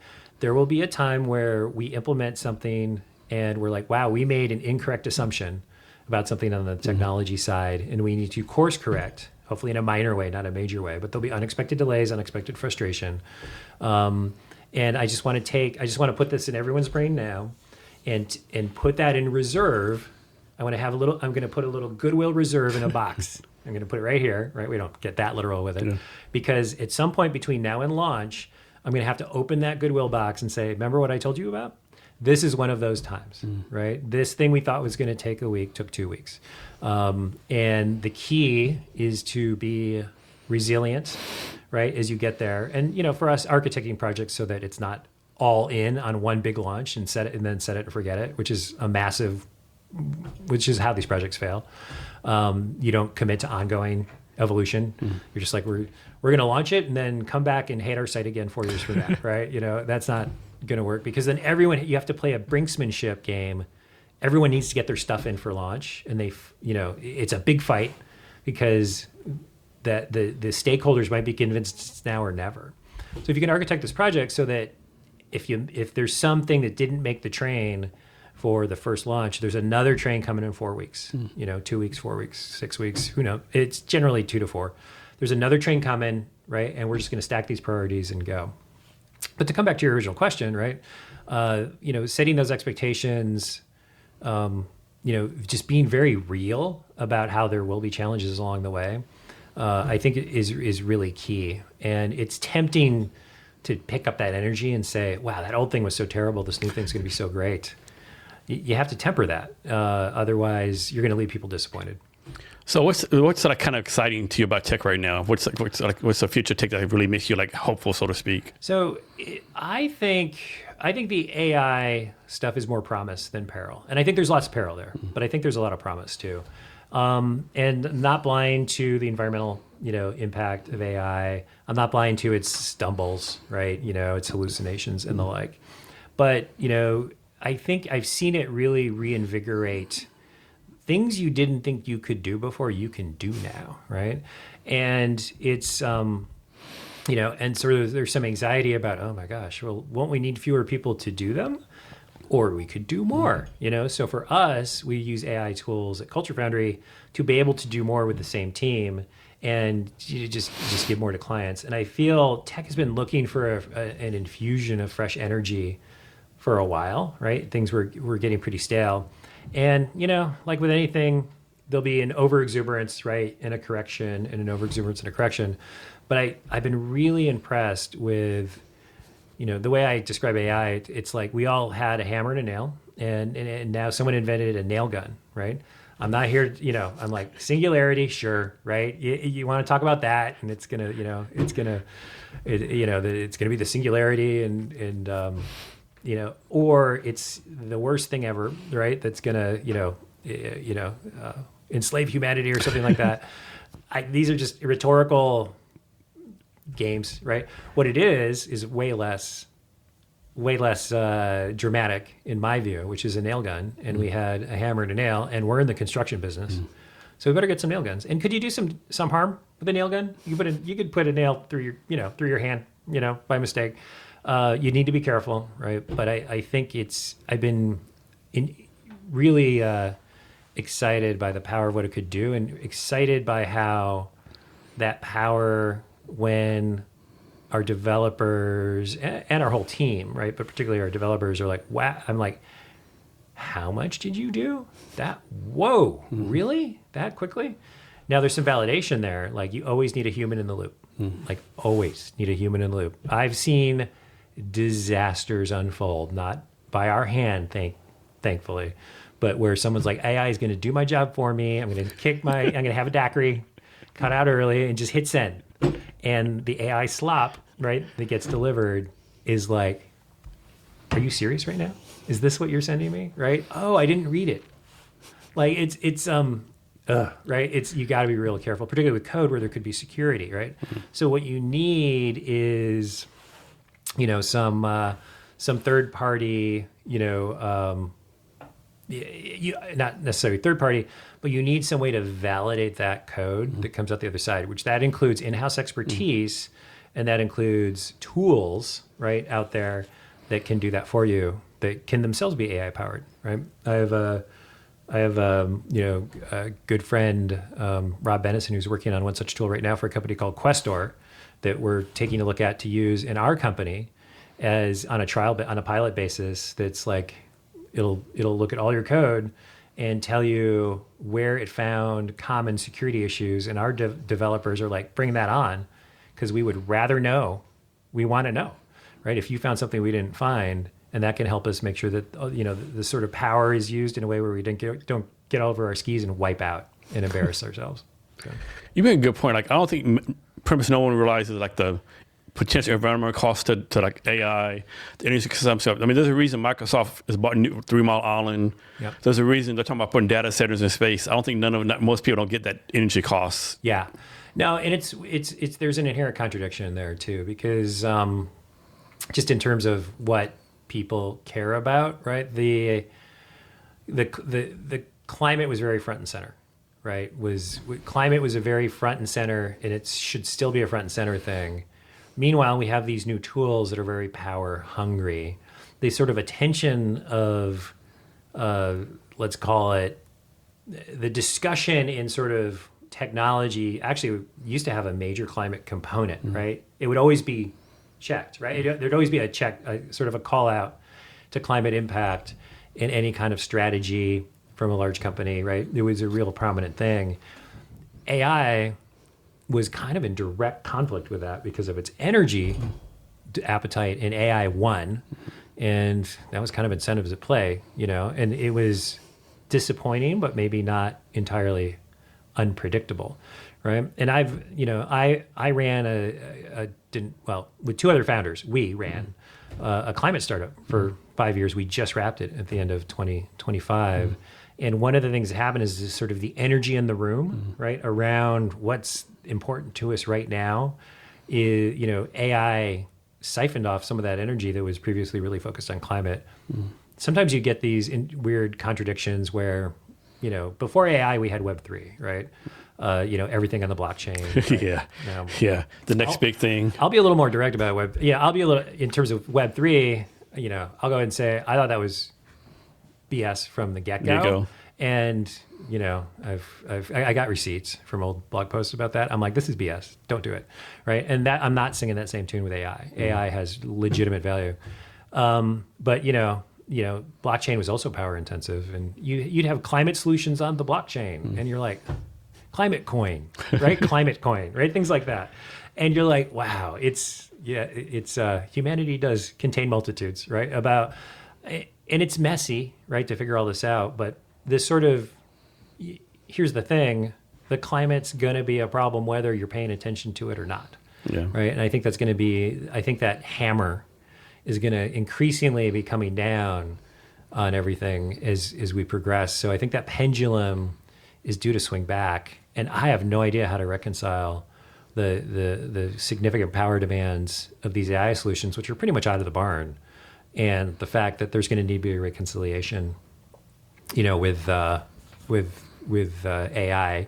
Green energy, wind, solar can be a massive part of that solution. But that fight goes back and forth. Yeah. So one thing that I do now, I help this company out of, it's called Earth VC. So they invest like deep tech, climate, stuff like that. Yeah. And one of the priorities is like how do we figure out this energy model, right? Yeah. How do we get the price down, fix all that kind of stuff, right? Yeah, it is. And I think it's, that's fascinating. Where's that discussion going? Yeah. Yeah. What's the operating theory about how you're going to reconcile that? Yeah. I think it's still the jury's still out. I think, one thing this, so I post on LinkedIn, I'm doing this, I got all these pitch decks and stuff. People like doing some really interesting stuff. Yeah. And our paper looks like it works, but does it really work, right? They have working models of demos. Yeah. But, a demo that works for 5 people, does it really can expand, right? Yeah. And what's the cost and all that kind of stuff, I mean, I think we got to keep, you have to keep working at it. If I had an instant answer, it would have come up in this climate startup we did for 5 years, because we really worked that problem hard. And it was, the core idea of that startup was that mitigating your climate impact first and then using carbon credits to fill the gap. All right, that's where the venture landed. But by the end of the venture, that was just not where people's interests were. And part of the problem was that everyone's feeling a squeeze right now, right? We talked about, apart from job matching, right? The job market, they're feeling the squeeze. we're supposed to have Amazon layoffs this week. That's the buzz, right? Like a lot. We'll see if it actually happens. But when people are stressed about, this goes back to the media thing. When people are stressed about payroll, right, and paying people's salaries and their health insurance, like their choices, their choices narrow very quickly, right, in their own mind. Like everything else beyond that becomes a luxury they feel they cannot afford, right, if they're going to be upside down, right, on payroll or their financial obligations. I mean, if you're on an investment arc, that's a VC arc, that's a whole other thing, I suppose, right, because you have some VC money to work with. But the other thing that we've seen that's affected how people are thinking about climate is people are more stressed about the near-term future in a more like immediate way. Like, am I going to get laid off this week, right? What's my health insurance solution going to be? This takes up the whole brain, right? And that, and climate feels like, for people who are sort of in what the current economy is right now, generally, they feel like, that's not something they have any bandwidth to address right now, which is unfortunate, which is why we have to keep working that problem. So you worked at a company, you were creative director at a company called XOR. Yep, XOR. Yeah. So I have to ask you this. What makes someone a creative employee versus just a regular employee? That's a great question. I think every employee should be a creative employee. So none is my answer to that question. That there is no difference between a creative employee and a regular employee, because I think every problem would benefit from creative thinking. I think programming is a creative act, right? I've seen great programmers do what they do, and it's art and science, right? Great programmers, right? The ability, remember we talked about comic strips, right? What makes a good comic strip is the ability to get a point across with an elegant and simple lines. How many lines, right? Whether it's drawn lines or written or dialogue lines. For programming, it's much the same. Can you get from point A to point B about what the solution needs to do with a minimum of lines? As few lines as possible, but no fewer. And that takes creativity, right? And when what's that saying? I think Mark Twain said it, or like, I would have wrote you a shorter letter, but I didn't have enough time or something like that. Yeah, exactly. I wish this letter had been shorter, but I did not have time to write it. Yeah, exactly.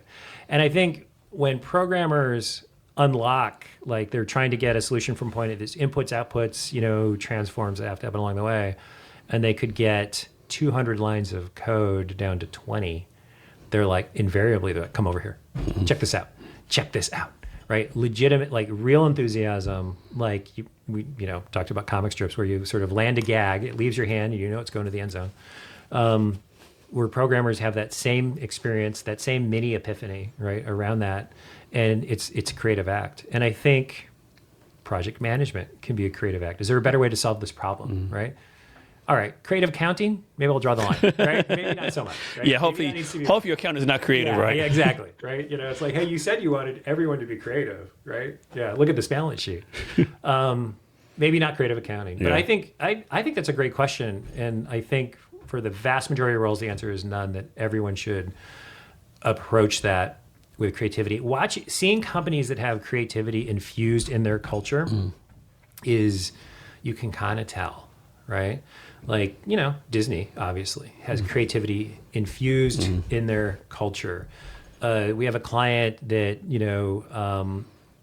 where the CEO has a real admiration for Disney and the Disney creativity, and brings in, like artists, to well-known Disney creatives and artists to inspire their team, right? And this company is called Image Source, and Terry Sutherland is the CEO, who's like he takes a lot of that creative DNA from Disney and really works to infuse it in Image Source. And Image Source's business is process automation, right? Process innovation, right? Which is, how do we make getting information from point A to point B more elegant, right? Simpler on everyone. How do we make sure technology is the tail's not wagging the dog, right?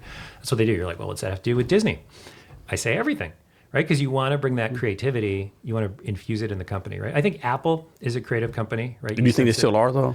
I think they still are unbalanced. I'm definitely an Apple fan from early days. Yeah, I'm definitely an Apple groupie, but I don't know if they're really making great products anymore. I think that I'm still a fan. Yeah. I'm still a fan. I think the watch is clever. I have not tried the glasses yet, right? They keep, I should try the glasses, and I don't. I sat down, I was killing time after turning in a Mac, right, to get repaired or something, and they were doing a in-person seminar in the Apple's University Village store about how to use your phone camera and your phone video camera. And they just go through all the features. I'm like, I had no idea it did that. Yeah, no one does, yeah. I had no idea it did that. Yeah. But it does that, and I feel I think those are good examples of creative forward companies, right? And those are the ones that spring to mind. So I went to your Facebook, and on your van it says, I haven't updated that in a while. Yeah. So on your van or bus, it says, as a human race, we can do better. Can you do a deep dive on that? Yeah, absolutely. And that's sort of my go-to social media image. And that was a bus in Fremont where someone had just written on chalk on a VW bus, right? As a human race, we can do better. Oh my God, we can. Can't we? Right? I mean, it's like, I think sometimes when the question is humans, are we going to make it? Are we going to make it? You look around, sometimes you're like, here's some people doing some great things. And, there's community or care or innovation, and we're making something better. And we're like, oh my God, we're going to make it, right? And then there's other times where you're like, oh boy, I don't know, right? It's and so I think as a human race, we can do better. Is kind of one of my it's a guiding principle. It's up there for a reason, right? It's hard to say how do I manifest that every day, right? I don't think I'd have a great answer to that, right? But I when you think about humanity, and now we're going to get a little woo-woo, I suppose, right? It's like, what are 8 billion people on the planet, right? Like, how long are we all here, right? 80s if we're lucky, 90s if we're not, right? It's like, it's like, what's that all amount to? Are we going to be able to get our shit together as a species and not fry the planet? That I don't think most people realize that most of us is only 2 paychecks away from doing like base level, stuff, Like, and don't get me wrong, there's like poor people in the United States, but like I was in the Army for 25 years, and trust me, there's really destitute people across the world, right? Yeah. Who don't know where the next meal is coming from, they don't know where to sleep at, right? And like, I know there's like really bad people here in the United States, but in general, if you have like a roof over your head and 3 meals to eat, you're doing better than like 90% of the world, right? Yeah, absolutely. And into what, let's take America as an example, right? Easily the most prosperous nation on earth, or not? Maybe Monaco is better. I mean, I don't have my facts in order. Yeah, right? I mean, you do it by GDP or stuff made or happiness level or? A relatively prosperous nation, and I would argue desperately unhappy. Oh, yeah. Desperately unhappy. Yeah. And so what's up with that? Every other country is way more happy than us. Every country I go to is like, man, there's like you go to Italy, they taking siesta 2 hours a day. Yeah. And having said that, like they'll know we're productive as we are. We're making more stuff, entrepreneurial. Like all the stuff comes from us, right? Any new invention, anything worth having, like we invented, right? Yeah. Like we're the ones going to space for the most part. We're doing stuff, and but it's a cost we have to pay for it, unfortunately, right? And maybe it's happiness, I mean, we maybe that erosion of the public square, right? And so, in a way, you mentioned Walter Cronkite, right? That was sort of a public square where we're like, okay, what's up, what's down, right? Is the world flat or is it round? That we had sort of a common touch point for what truth was. Twitter was made a run at being the public square. It had its problems, right? But I'm going to argue that it's been destroyed, right? It's been burnt to the ground. And so, and other things have tried to replace it. And social media has run people into their own sort of holes. Yeah, right? Everyone has a little bubble, whatever. And develop biases. And, I mean, this goes back to, as a human race, we can do better. I can say, I feel strongly that one of our strongest superpowers as humans is confirmation bias, which is not a great power necessarily. No. But they've done studies where, if you look at a square and expect to see a circle, you will literally see a circle. And the other thing relative to that is like, I've become convinced that memory is near worthless. Yeah. I mean, it's been proven that you always like crime scenes. Yeah. Eyewitness testimony is like the less reliable thing. People aren't lying. They literally remember it that way. Yeah. But that's not how it happened. No, I saw him for sure. Yeah. Well, ma'am, I'm sure. we had 20 people that said he was like 6 hours away. Right. So unless he has a twin. Exactly. And they've done, they've done studies where you literally see the circle. If that's what you're expecting to see. And then social media's fed that and fed that and fed that and fed that in terms of how we all like approach reality. I think it works for like your brain. If you remember something, even though it's not true, your brain will automatically okay, just remember this. It doesn't matter if it's true or not, but Jason said he saw this and this is going to be. Yeah. And there's tricks. We're also a very hackable species, right? Repetition, just repeating something wears down your defenses. World is flat, world is flat, world is flat. Okay, now, I hope we didn't just turn someone to the flat earther society, right? But I said it 3 times. Yeah. And somewhere, someone is something. Or how many times have you I heard that somewhere. Yeah. Right? Yeah. How many times have you said to yourself, like, I know this happened, and everyone around you, like, Jason, like, that never happened, right? This happened, like. Oh. But in your mind, like, no, I would, other times I've told people, I would put my hand on the Bible and swear that happened. And like, well, you would go to hell, Jason, because no, it didn't happen like that. I had one, it was actually a formative piece of data for this conclusion. Before my grandma passed away, I was fortunate to sit down and do the family history, right? Recorded it, right? Back before iPhones, right? Had like a little tape recorder, got everything down, transcribed it for what she said about how the family on my mom's side of the family, which is the Italian side, came over, my grandma's parents were the ones that came over on the boat from Italy to New York. And, she just told the whole story about growing up and what happened and how the family sort of evolved and how all the siblings and aunts and uncles got, what happened and this happened. And so I typed it all up. And I think I just circulated I'm like, here's your copy, here's your copy, here's your copy. Everyone's like, that's not what happened at all. Yeah. Right? Yeah. And some of the details. Yeah. Like big details. Yeah. They're like, that's not what happened at all. Like something different happened there. And people's stories are different. But what I realized is no one was lying. Yeah. Everyone's their own perspective, whatever. Believed their version of the truth. And the calculus was not, I know what happened, I'm going to tell a different story. It was, no, this is what I think happened. Here's a crazy one for you, right? So in the Army, I was stationed in Virginia Lee for 2 years. I was commander there, right? And a guy who worked for me, Marcus Williams, right? Him and his wife were there. And I was there 01 to 03, and I left. And so he came back to work for me again, like in Fort Lewis, like 2009, 10, right? And so his son was them, right? And I was telling him the story, hey, I remember us playing with your son or whatever. And he's like, Jason, or he'd say, like, Captain, what do you leave Italy? I say, 03. Yeah. Sir, my son was born in 06 in Germany. Oh, exactly. And my mind is like, no. Oh, I remember that. I remember him as a baby, like, yeah. And it's kind of weird to be like where does memory come from? Like, why do I have this memory? Right? It has no added value or nothing. It's like, this is insane. We're all unreliable narrators. Yeah. Yeah. And everyone's the hero of their own story, right? And which is, there's some characters that you're like, I don't know how they do that, right? But it's like everyone's the hero of their own story. Yeah. So back if we're gonna survive, right? I think it's kind of amazing that no one's pushed the nuclear weapon button since 1945. Yeah. It's like this pure dumb luck, or like somebody backed out. Like, I guess the closer we come is a Cuban Missile Crisis. I'm sure there's been times we come close to this, we just don't know about it, right? Like what didn't cause the Russian guy to push the button, or JFK to push the button, right? It's like, I don't know if it's true. I read somewhere like everyone says we're going to attack first, right? And of course the thing is like, I'm immediately attack against them. They said the actually thing to do is not attack. In retrospect, like they attack because we don't attack them because we can easily take them out all the conventional forces. Because if we send nuclear weapons back, that guarantees the whole world gets destroyed. Yeah. But like if you're President John Bob, like how can you not retaliate, right? Can you imagine like the news? President Jason Cavness let Russia nuke us, and he did nothing about it, right? Right. If we have like a whole country up in flames, but he wants to save the world, yeah. That mutually assured destruction dynamic. I mean it remains the unthinkable thing. Yeah. Right. I think almost everything is thinkable. You're like, I could see how that could happen today. Right. And you could even follow the logic there.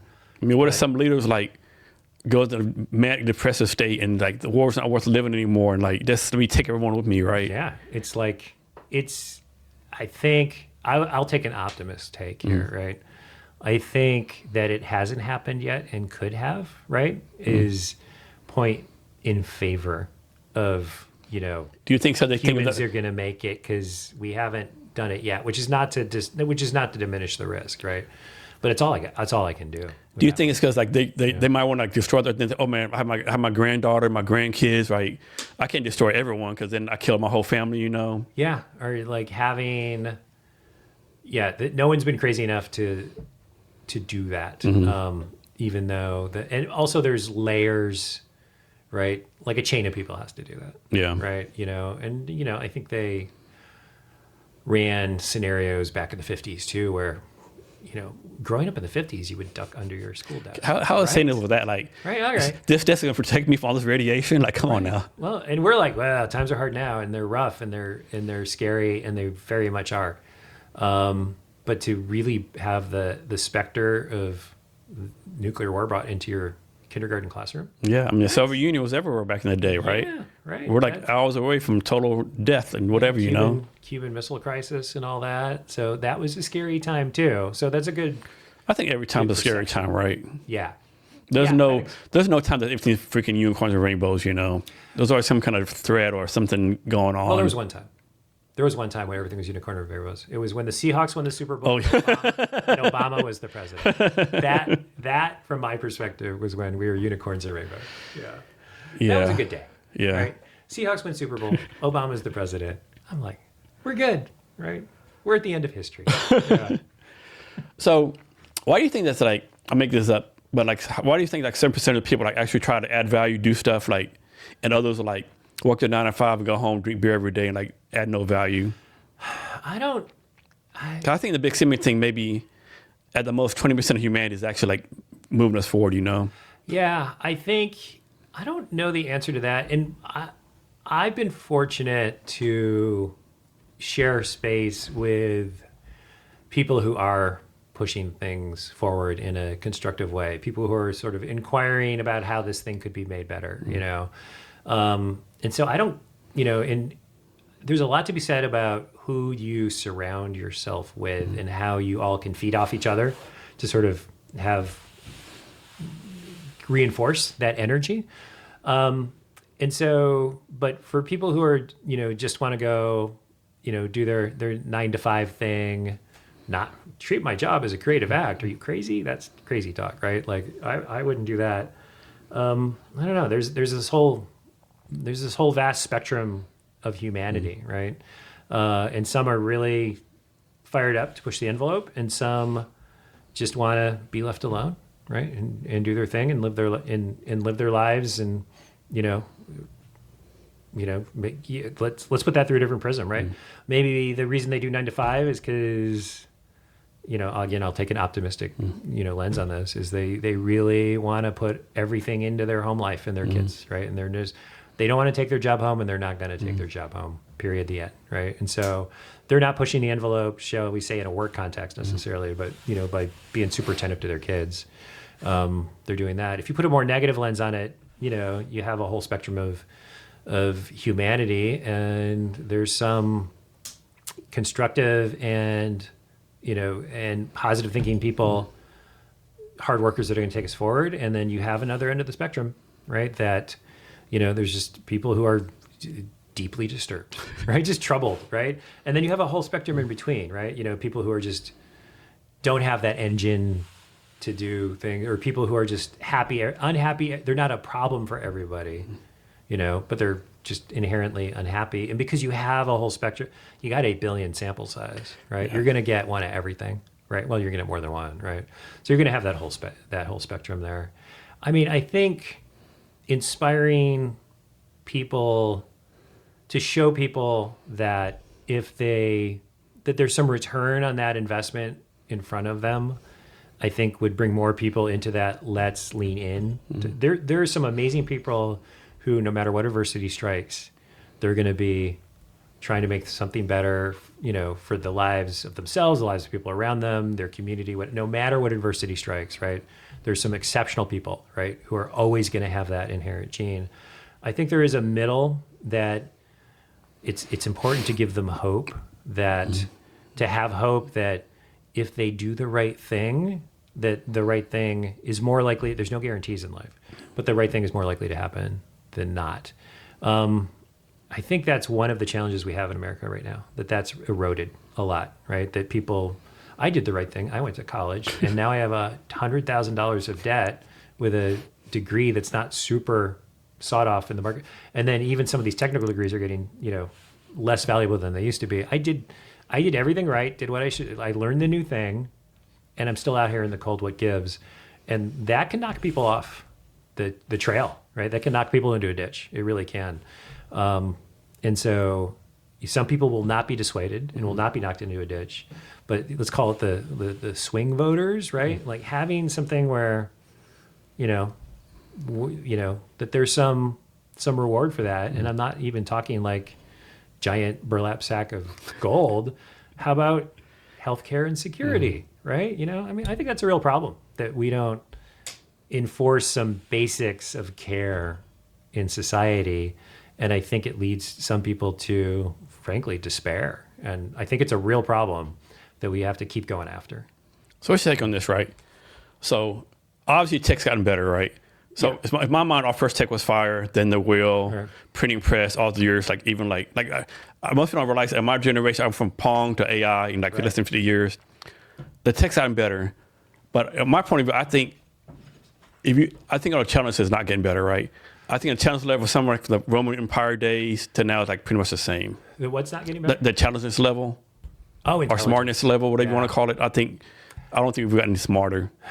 Our tech's gotten better. We made better use of tools, but it's as far as basic and challenges, I don't know if it's gotten better. Yeah, I mean, you read letters written in the 1910s, or Civil War letters. You're like, was everyone a poet laureate? I know, right? Yeah. You're like, or back to the Roman Empire times, crazy. like the Roman Empire, they have roads and what aqueducts that still work today. We were how does the concrete still not break up, right? Yeah. How the Egyptians build the pyramids, what was lost through time. Yeah, and I think it's I don't know. Sometimes I was having this observation where we had this whole thing, and again, it's just anecdotal information. It seemed to be we had a whole slate of incidents in Seattle a couple of years ago where people were just driving into buildings, just driving their cars into buildings, right? Just building ran right in front of me, right? Just I feel lately there's been this weird, I don't know if it's communal stress or whatever, just watching people navigate just streets is wow, I feel like we're all less, humans are less good at this than they were just 5 years ago. I'm not sure what's going on. And again, maybe I'm just being the crap. And are you born and raised in Seattle? No, I was born and raised in Hawaii. Okay. Oh, that's right. Yeah. How old were you moved here? So moved here 25 years ago. Okay. Yeah. So, I guess it would have been 30-ish. So in my early 30s. So, yeah. One thing that still frustrates me about Seattle is how the one-way streets are set up, right? Yeah. It's always the backwards, yeah. Yeah. It's and there's some merges that are doozies if you don't enjoy driving, right? Or you're walking around I don't know, the technology, the double-sided coin of the technology. Sometimes I'll just be out walking the dog, and I'm not averse to checking my phone for something once in a while, right? But someone will just be they'll just come to a stop. And this is in the middle of the sidewalk, not the middle of the street. Yeah. Yet. It's they're standing, they're looking at their phone, and they've just come to a stop like their battery ran out. I know, right? And they're there for a while on this, and you're they have the invisible bubble that no one can affect them, and people are driving into buildings, and it's it's I'm is something going on, right? Are we? Is there a glitch in the matrix somewhere? Yeah, glitch in the matrix, or have the algorithms gone too far and just removed our ability for forward motion? And I think bringing the conversation, just coming back around to that. We were talking about, I don't know, I think one of the things that is good, a good thing that can help us out of the morass, right, is, these again are general principles, right? I think, I mentioned quality is one, really just caring that this thing is good even if no one sees it, right, that it's good, right? Just a word on that. We have one client, Pride Wines, and the Pride family that runs Pride Mountain Vineyards. They have a saying that has resonated in my mind ever since I've heard it, and it's the simplest saying ever. It's 3 words, and it's participate in quality. And I'm like, you don't need to be the hero, right? You don't need to be the one on the top of the mountain, like with the spotlight. You just need to participate in quality. And where you see that, it's in evidence. The other one that I think we could use a great dose of, and no one's perfect, right? Because we all have our biases, is accountability, right? And so if, sort of that we've all seen it, right? That as you move up power structures, your accountability wanes. The accountability wanes, And so let's say you've architected a system that has done real damage to society, and there's kind of no accountability, right? Accountability for thee, but not for me, has been the top-down message in this country increasingly, right? And it's been for years, right? Accountability for thee, but not for me. That's a bad message. That throws people in a ditch, and they're like, why would I get out of this ditch, right? Clearly, this is not a universally held value, right? We're not so stupid we can't see that. So I think those are two keys. Now, easier said than done, right? We're going to bring accountability back to America. Jason, you and me, let's go. Let's get started, right? We got 20 minutes. We'll get started. Yeah. So your company sits at the intersection of design, engineering, and strategy. Yep. Why is it important to kind of think all those 3 together? Because I think in our company's name is no accident to that mission, right? Which is Culture Foundry, which is culture is the headwaters from which everything else stems in our mind. And that Foundry is more about the engineering piece of that. And that intersection of those elements is that you do need to view it as a holistic whole to really deliver the right solution. And so if you just go all siloed, right? Let's say we were just, let's say we were a WordPress only shop, WordPress. Well, what do you know? Like every solution we see is going to be, it looks like a WordPress problem to me, right? And so for us to be open to, like Drupal might help you here, or Django, right? Might be a great technology for what you need to do because it's a little more programmatically intensive. Being able to put that through the prism, the decision of which technology to use is a strategy decision. How to use that technology is a design, to a degree, a design decision, right? How do we design the solution to get you from point A to point B and enable that? Fusing all that into a solution that feels cohesive and whole, where you can't see the boundary lines between the 3 things. By the way, going back to Apple, I think Apple may be past its peak ability to do that, but I still think it does it better than any competitor. I think it's still in the lead. So, that's what sort of drives having all those things under one tent for us. And our clients come to us and they're like, hey, we think this is a Django solution. And they're like, eyes glaze over, right? I mean, they have a problem they need solved, right? I'll go back to Library Journal. They have, they do book reviews, and with a librarian audience, which by the way is a big market, that can move the needle for publishing in terms of whether a book succeeds or fails in terms of its sales numbers. They need to manage all these reviews, right, in a cohesive way and get onto a modern platform. And whether we use Django or blah, right, like they need to trust us with that, to move forward with that decision, but they just need the problem solved, right? They don't need to see all the lines between how we're going to do that. And even when you're just as someone out there who needs a problem solved, right? Let's say you need you need some plumbing done, right? And the plumber's like, well, I'm making this completely up. I could use, L4 pipe or L5 pipe, but I might use L4 pipe, but the L5 pipe is a little more, and you're like, I just need that toilet to flush, people, right? Just how much money to get that? I don't need to know anything about the pipe.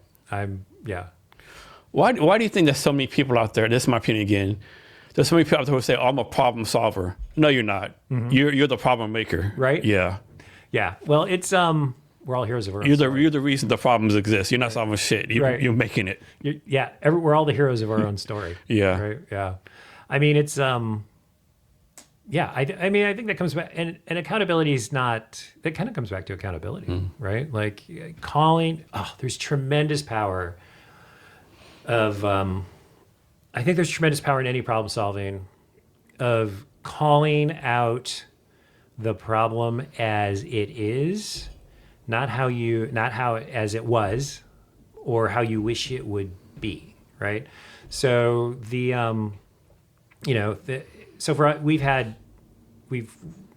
Trevor and I run Culture Foundry. Trevor Dodd, my co-founder, who's out of Austin, Texas, have run Culture Foundry for 15 years. And we call it the agency roller coaster, right? And there have been times where we're like, we're flying high, this is great. And there have been times where we're like, oh shit, payroll's in 2 days, right? Or we're like, this team's gonna have to get smaller for us to survive. We've eyed that a couple times and not ever had to execute any layoffs, thankfully. But the key to that is to be super clear-eyed about where you actually are. It's weird. You can feel your own brain. Maybe tell me if you agree. Like when you're presented with an unpleasant truth, your brain has this, it's before you even think. It's like, it fights it, right? Definitely. It's like, let's go back to the plumber. Is that drain running slow? No, it's not. It's fine, right? You don't want the problem. You don't have time for the problem today. You wish things were better. Your brain rejects it. It's almost like it bounces off. You actually have to stop, ingest, articulate. Hey, here's where we actually are. I realize that I might be hesitant to tell this story because it basically says I have made some mistake along the way to be this unfortunate situation, right? You need some more water? Yeah, that'd be great. Okay. Water would be fabulous. Yeah. To be this, should I just keep going? Yeah. To be in this unfortunate situation, but you have to have a clear-eyed assessment of where you are right now. And it's, and only then can you really start to move forward. So going back to your problem solver, problem maker, right? You got to be, we've had problems at Culture Foundry where I am like, we're like, who killed this opportunity, right? That was found face down in the parlor, right? And I'm like, I have found the killer, and it is me, right? It was me, right? That's, and I'm sure sometimes it was me, and I didn't think it was me, right? And didn't have necessarily that revelation. So really being clear-eyed about where we are, I mean, did you see that what was going around with that Mark Carney speech at Davos? Right? It's worth looking up, right? I hereby assert the United States is in a troubled space right now. And everyone pines for the days when that was not the case, right? And falls into behavior patterns and assumptions that, well, this is just a blip and it will come back to the old way, right? And Mark Carney, in about 15 minutes at Davos, did lay the clear-eyed reality out for everyone in a sobering way that things have probably changed for, again, my pessimist hat, right?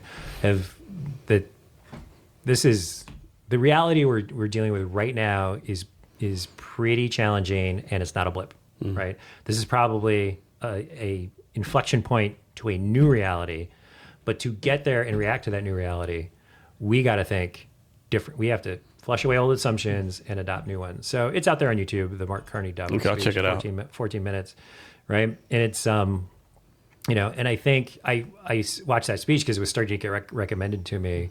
And, we've had those moments in microcosm, right, in terms of impact on the world, of where our business has run into challenge, or we've had a projects go south, right? We've had a project that we desperately hope was not going south, and we're like, full stop, everybody. This has gone south, right? And this is like, we can't fix the problem unless we completely internalize and recognize how far south this project has gone. There is no digging out unless we say, okay, we're in a bad spot. What do we do differently from here? And how fast can we do it? So I feel I might have wandered 3 or 4 degrees off the original question. So what about people who say what's happening now is actually a good thing? They think it's the reverse, For, in technology, politics. Yeah, everything, yeah. Yeah. I mean, it depends on your prism, right? Let me think about what's being, politically, I respectfully disagree. I think my position on that spectrum is pretty clear.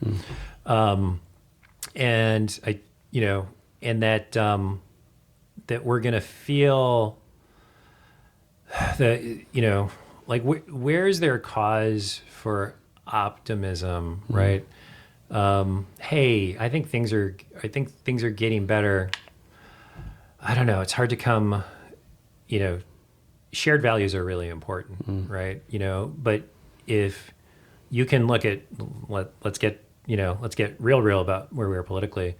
If you can look at what's happened in Minneapolis to two innocent people, right, at the hands of ICE, and that's okay with you, like, we don't have a shared values framework to work from, and I don't have a plan for that, right? The plan for that is separation, right? I mean, it's just like, it's just that stark.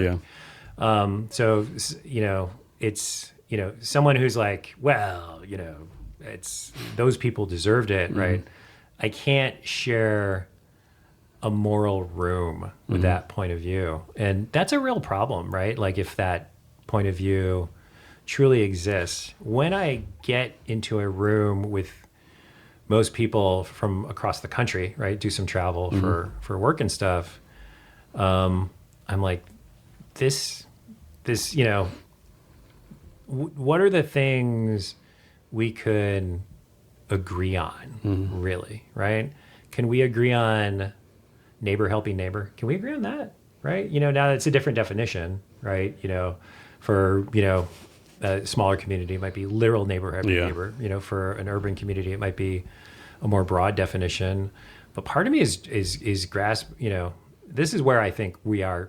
This goes back to describing the world as it is, not as we wish it not as we wish it would be. What can we really agree on, right? When the flat Earth point of view actually got some serious traction. Yeah, and some famous people are like going on it too. Yeah, like, when measles is on a tear, because people don't believe in measles vaccinations, right? These are real problems. I think, can we agree that neighbor helping neighbor is a good thing, right? Yeah. Can we agree that being healthy, like, is a good thing, right? Can we agree that we like cookies, right? I'm being a little facetious here, but it feels like somewhere would say, but not peanut butter because I'm allergic to peanut butter. All right, now, right? And now there's a flame war going on on the internet over that. Then, oh, you hate cookies? No, just peanut butter. No, you hate all cookies. So, I mean, I think, like a values framework that we can all share, and the world's gone through many upheavals, right? Like, to your point, you think poverty in America, you don't know poverty, right? I've seen what, from your perspective, right? What poverty is. Cause for positivity is, I always flash back to that amazing, I suspect you've seen it, the Anthony Bourdain interview with Obama on his show. In Vietnam. Yeah, in Vietnam. Yeah. And he had the same, one line, right? We talked about certain lines stick with you, right? And you keep coming back to them. And Obama's line was, wherever you go, people are pretty much the same. Yeah, right? And he meant that in a very positive way. Yeah. Right? And I think there's cause for hope there. Like, I travel different countries, post-army. I get to a country where I'm like, man, these people fucking suck. Yeah, they're terrible. All these people are just trying to scam me and like do whatever. Like, it's always like, hey, that's for your good time. Let me show you my culture, Yeah, and we talked about this whole spectrum of, like, there's a lot of different people out there. But, if there's someone that's sour or rude or mean. Of course, there's those people out there, of course. It's like 1 in 10. Yeah. And the other 9 go, oh, that's just so-and-so. Yeah, right? And the problem is we tend to focus on the negative person versus all the positive people, unfortunately. Also, I feel in our media landscape, as it stands, going back to media, that we have elevated this facade of, like, some of those sour like some of that, that under the surface, there is room to bring people back around to some common definition of decency, right? This kind of goes back to, like, as a human race, we could do better, right? Yeah. Who's going to disagree? Can we agree on that? You could do well, but could you do better? Yeah. Could you do better, right? Could this be better, right? Curing cancer would be better. All right, let's cure. Someone going to go take the contrarian view that we shouldn't cure cancer? I mean, they would say the medical. Too many people? I mean, they would say they say big pharma's against it because then they stop making money, So supposedly, Yeah, it's so challenging, but it's it's worth working on because what else are we going to do? Yeah. So Right. back to building products. Yeah. Well, I just seem like a lot of like startup founders, business people, they build a product and there's like designs like afterthought, like, oh, we'll design it later on, right? Yeah. But in reality, design should be like almost like step one, right? Yep. Yeah. And I think the key indicator there is something that I feel design and quality are super related.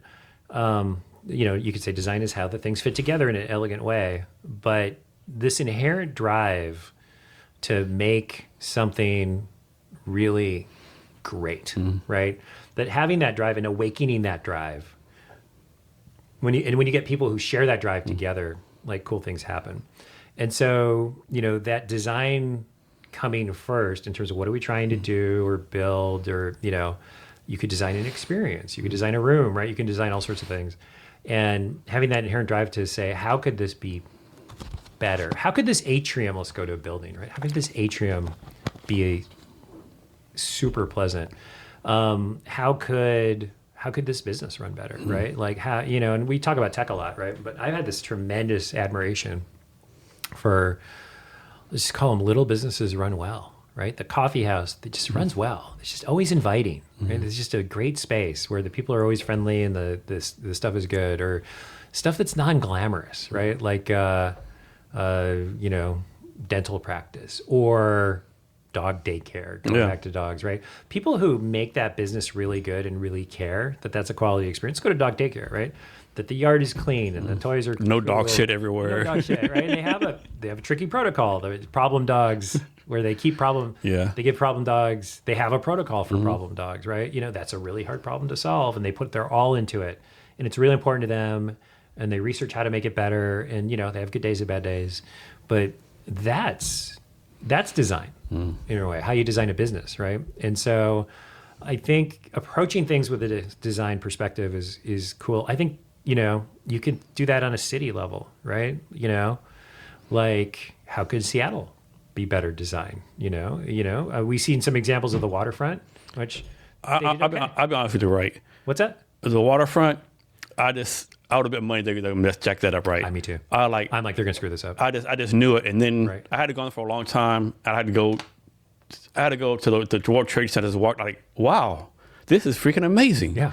I was like blown away. I would have bet my retirement money for the rest of my life that they would jack it up. We didn't have a good track record, right? Like, because we didn't. Where was the great public space Yeah. in Seattle before that? Yeah. Kind of wasn't anywhere, No. right? Green Lake, maybe. Westlake Center, maybe. But Seattle whoever Center, did maybe. that, they deserve a bonus at least or something. Like they knocked it out of the park. They really did. And I think there were, they really did.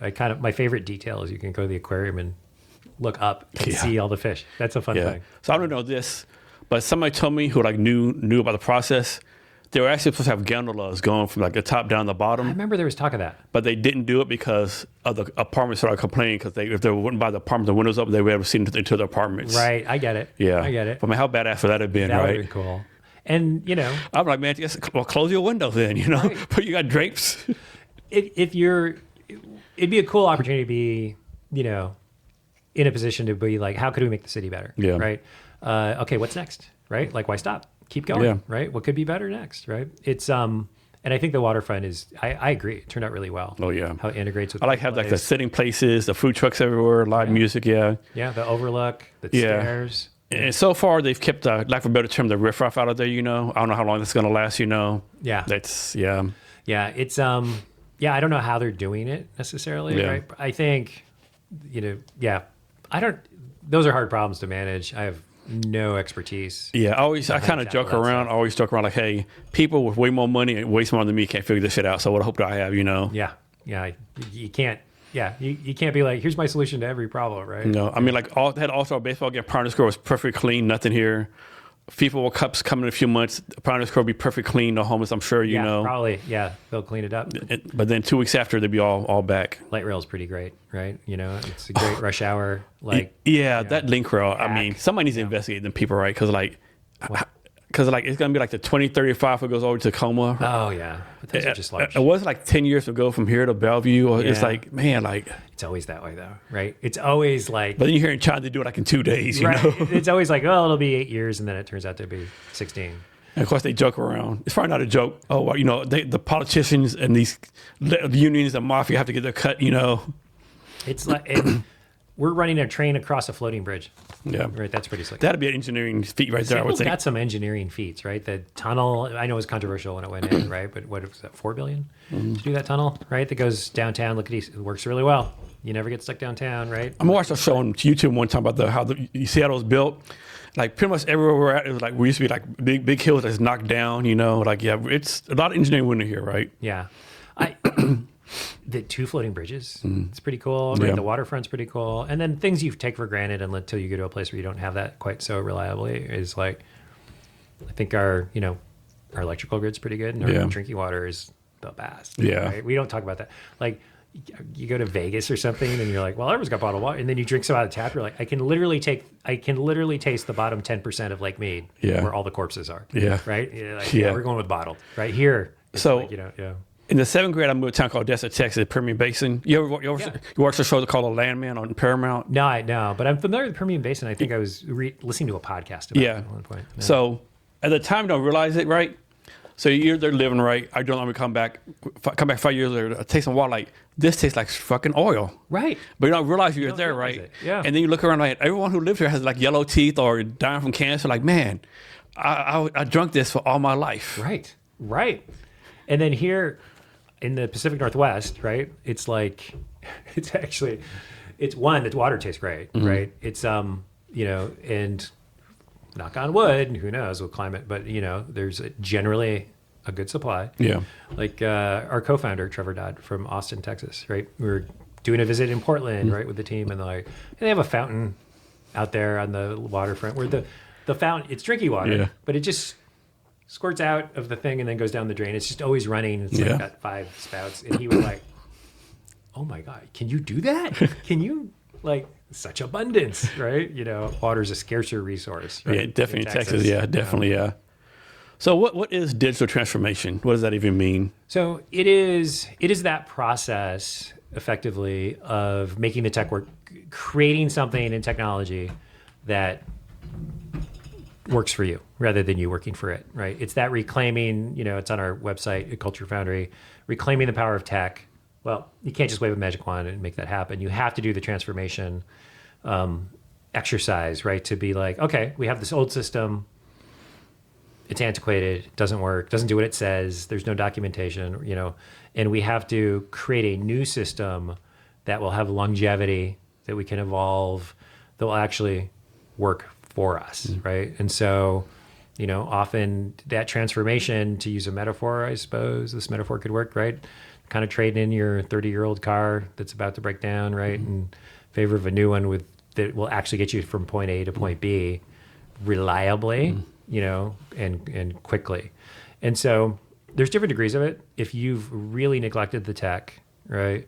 We had one client who had an application, I will not name the client, that had an application that was sold that they didn't know where the source code was, which meant if there was an underlying platform change or security bug, there was nothing that could be done, right? Like there was no one knew where the source code was, right? I think this thing might have been at least 15 years old, right? And so creating them something where they did know where the source code was, right? And that it could get regular security updates and all the like that's an extreme version of digital transformation, right? This thing could collapse. It was like the old viaduct. This could collapse at any time. And cars are still using it. Cars are still using it. And we're just going to hold our breath until the tunnel's done. So that's kind of a good metaphor. It's the viaduct to the tunnel is digital transformation. It's a good metaphor. And then you can do it more incrementally. Like if you've already gotten if your underlying technology is reasonably modern, right? You can, I talked about this earlier because it's fresh in our minds, right? You can do more of a rolling redesign approach, right? Where let's say you want to redesign your website. And I think there's a saying, I don't know who said it, definitely wasn't me that coined it, right? But the most effective revolution is one that's imperceptible. I'll give you an example. Do you remember that time when Amazon redesigned its entire website and everyone freaked out? Yeah. You do? Yeah, I think I do. Yeah, I remember them going way more incremental. Do you? Right? Yeah, I remember them going way more incremental. And so it's, Maybe I might be thinking about something else then. yeah. It wasn't a trip you up question. Yeah. Yeah. It's but they're good. They're very good at going incremental changes so that, they don't overcommit in any one direction or another. And it's with a rolling redesign, you can kind of take the same approach, right? So you can say, our websites, we need to, the best transformation could be one that's imperceptible, right? We need to improve our website because this one section is not converting well. We're not getting new clients. Our business runs on new clients. They're coming to this website and they're dropping off. And someone might be like, do the whole website. We're going to do the whole website. The website's broken. It's not working. Well, why don't we start with this conversion page, right? And work on that. And we can come up with a design direction where by redoing this conversion page, we are not going to, throw the whole, the whole thing away at once. We're going to make that better, read and react from that. And then we're going to, okay, let's go do the homepage now, right? Now let's go do this other page. And by the time you've gotten all the way around, you've done your whole transformation exercise, but you've done it in a much more incremental way, and you've done it with way less emotional damage, brain damage. Like, these big projects are really hard, and if you sort of go with this incremental approach, you can get to the same place with way fewer bumps along the way, way less turbulence, way less angst. So I'm guessing this was not a digital transformation, but I think example of bad transformation was when Cracker Barrel went from old country thing to like based like an IHOP copyright, and like the backlash they got, like. Yeah, it's though it's that's that whole kerfuffle, right, about that, and then they went back and it was super damaging. That the one that I did not weigh in on the Cracker Barrel the brand thing, but I think I was the only one. Right, because it was a big talking point. Yeah, I mean, can you go to Cracker Barrel? I think the closest one here is in Portland, right? So it's a long way away, but they're all over Texas, South. Like Cracker, you go there, eat. The food's great. It's kind of dusty, not best atmosphere. And I guess they want to change this, like almost like a sterile minimalist. Yeah, I saw that redesign. And I was like, what the hell is this, right?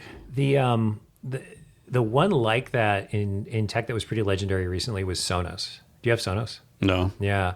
They rolled out a new app, and it was a teardown, right? We're doing this a whole new way. And with any project where there's all the marbles on a singular deadline, there's a lot of risk to that, right? Because everyone tries to cram all their stuff into into that release, and like testing falls by the wayside a little bit, right? Confirmation bias comes in. Confirmation bias, the superpower, yeah. Right? We all have confirmation bias comes in, and they rolled out this app, and everyone hated it, right? And sometimes the company doing a big transformation like that is like, well, people are just going to have to get used to it because we can't be held back by our noisiest complainers, right? When I was at Microsoft, when we would make upgrades, I worked in Outlook and my focus was the calendar, right? And you'd make any little change because of just the vast footprint of users. There'd be some level of uproar somewhere, right? And so there could be like, well, people are going to have to embrace the future, right? But if you take that to an extreme, right? The Sonos things created a customer revolt, right? And then sort of the vibe of the people that had put that app out was like, take your medicine, right? It was like, this is better. You just don't know it yet. And actually it was carnage, right? I think that whole executive team got. I mean, that might work for Steve Jobs. Most people hate Steve Jobs. Yeah. Well, and I think the Steve Jobs myth, right? Can anyone be Steve Jobs with Steve Jobs, really? Yeah. Right? Like, you got to be, because that's a great counterpoint, which is that was the Steve Jobs approach. Like, 100 songs in your pocket. Yeah. That's dumb. But the thing is, I think a lot of the Steve Jobs innovations were pretty net new, right? A lot of his stuff just, it's not like you could complain that it was not as good as the old iPod because it was the first iPod. Yeah. Right? It was like, it was created out of nothing in a way. And so you didn't have anything to miss but your Walkman. Yeah. Right? It was not even the same species. right? And I think that people don't realize too, at the time, there was a lot better products at the time, but they were like, our product is 2.3 hertz for, technical terms, right? Steve Jobs, 100 songs in your pocket. Yep. Like, okay. Exactly that. I don't care if it's less better. Shit. Yeah. We were just talking. Yeah, we were just touching on that with the plumbing metaphor, right? I'm going to use the L5 pipe with the L4. It's like, look, I just need this toilet to flush. Yeah. Right. And 100 songs in your pocket, right? You're like, that sounds cool. I don't need to. Especially you said, you got any 100 songs? Yeah. I care about the how as long as it delivers a quality experience, right? But that ability to really get it down to kind of like a singular benefit, I think was cool. And also, I think, again, I'm still, a fan of the Apple product and approach, right? Man, quality is a thing you can feel, right? And, and I think this is even in places where you might not think let's take an internal workplace tool. Like we use this metaphor when we were creating this new, review management system for Library Journal, and it also powers School Library Journal, another one of their publications, right? And so, hey, this is elegance that is baked into that solution, right? It doesn't need we didn't do the website. We did an internal tool to manage workflow around reviews. So what is the case for making that experience super elegant? Because you could say, well, we pay people. We pay them to learn how to use the tool, even if the tool is clunky, right? We pay them to read the documentation, so they should read it. And so we could, they didn't say this, to be clear. This is a complete hypothetical.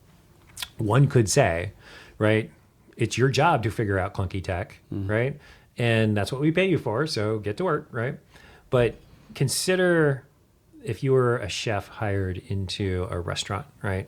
And that restaurant had the best pans, right? And really good burners and a good stove and I guess chefs bring their own knives, right?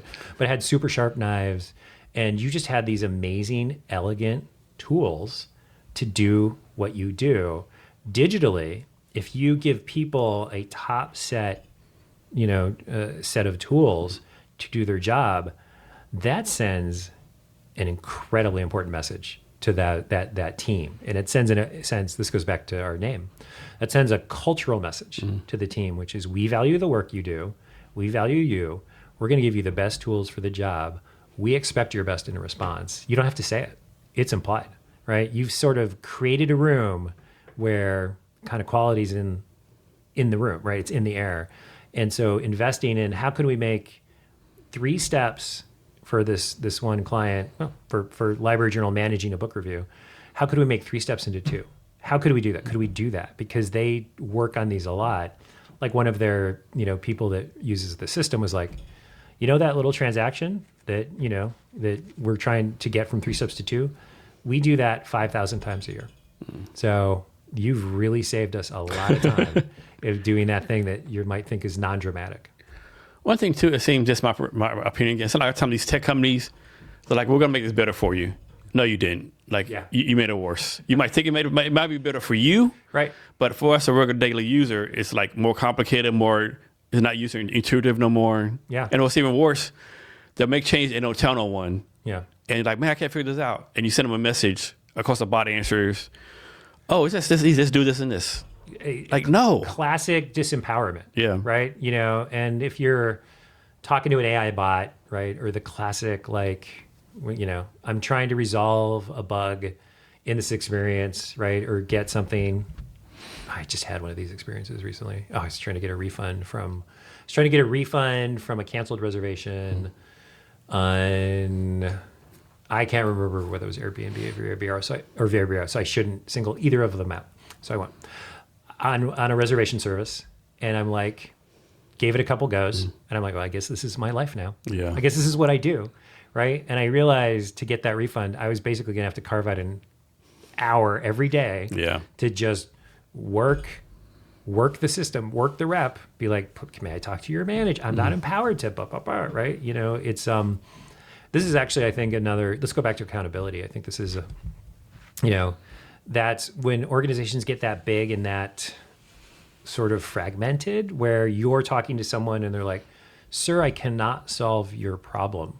I'm not authorized to solve your problem, right? That's a massive problem, and that is architecting let's call it an inability to be accountable into the system, right? And that's no fun for the person on the other end of it. They want to solve problems, right? I mean, some of these recent tech layoffs, right? The stories that have been coming out about how they're being done is pretty blistering, and I am unsure of my facts, so I'm going to keep it general as opposed to any one technical company. But the stories I hear out of these large tech companies is that as a manager, you don't have. Let's play evil. Like, let's play Dr. Evil for a second. I want to architect an accountability-free layoff system, right? Here's what I'm going to do. I'm going to have an algorithm determine who gets laid off. I'm going to not tell the manager of those people, right? The person who did their one-on-ones, brought them in from other jobs, moved them from across the country, had them up on their lives. I'm not going to tell that manager. I'm not going to give that manager any say in who gets laid off, right? It's going to be the level above that has the say in that. The level above has never met any of the people getting laid off. So they're just looking at names on a list and saying, okay, right? And then it all sort of happens automatically.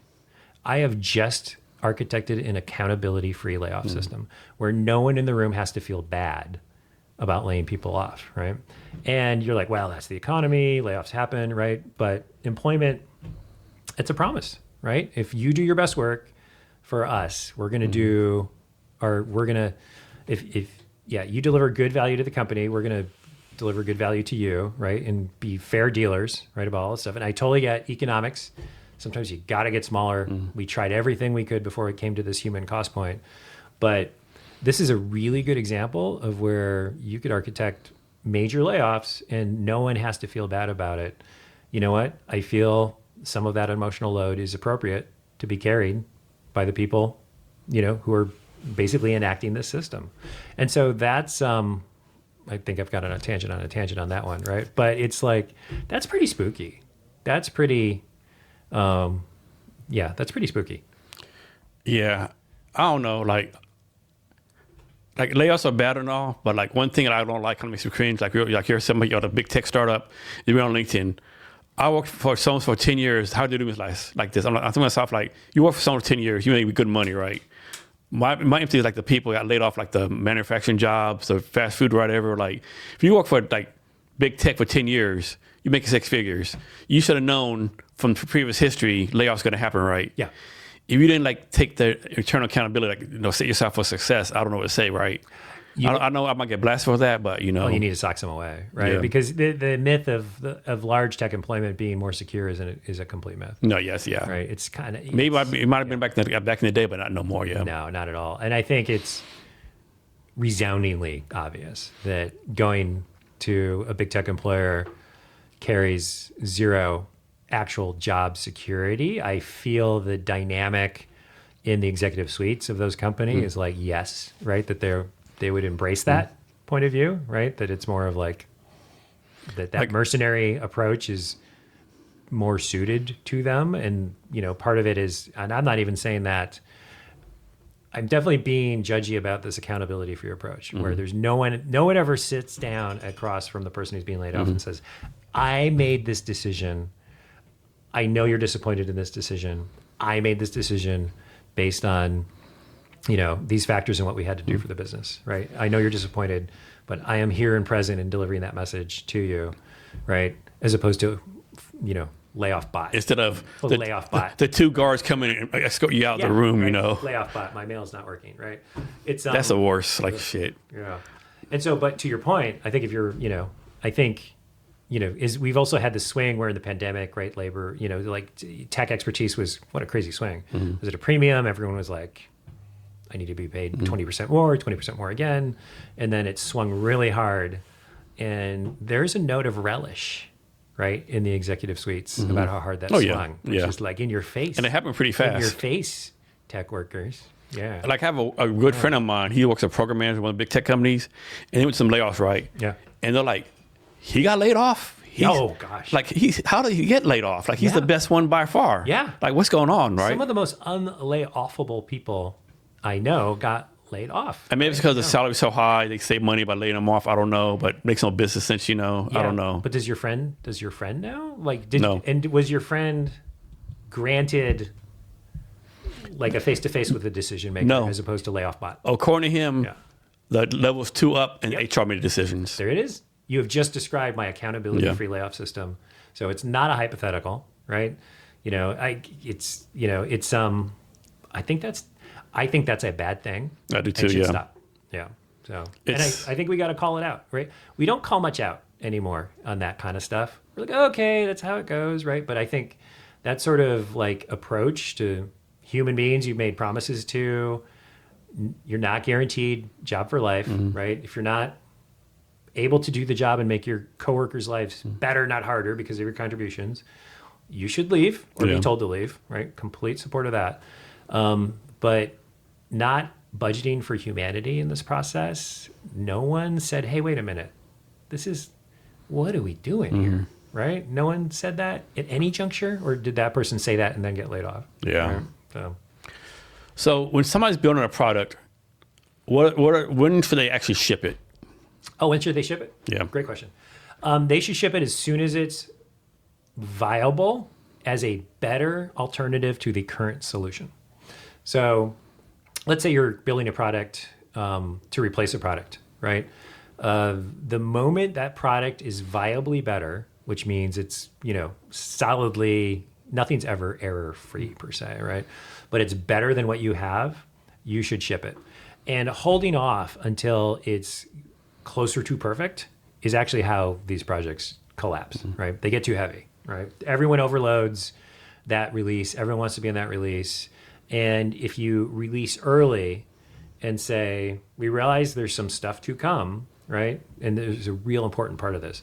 That stuff actually shows up, right? With subsequent releases, you've now got a good thing going. If you're not replacing a prior product, the moment you have a viable solution to a problem, something that's making someone's life better, right? It's like,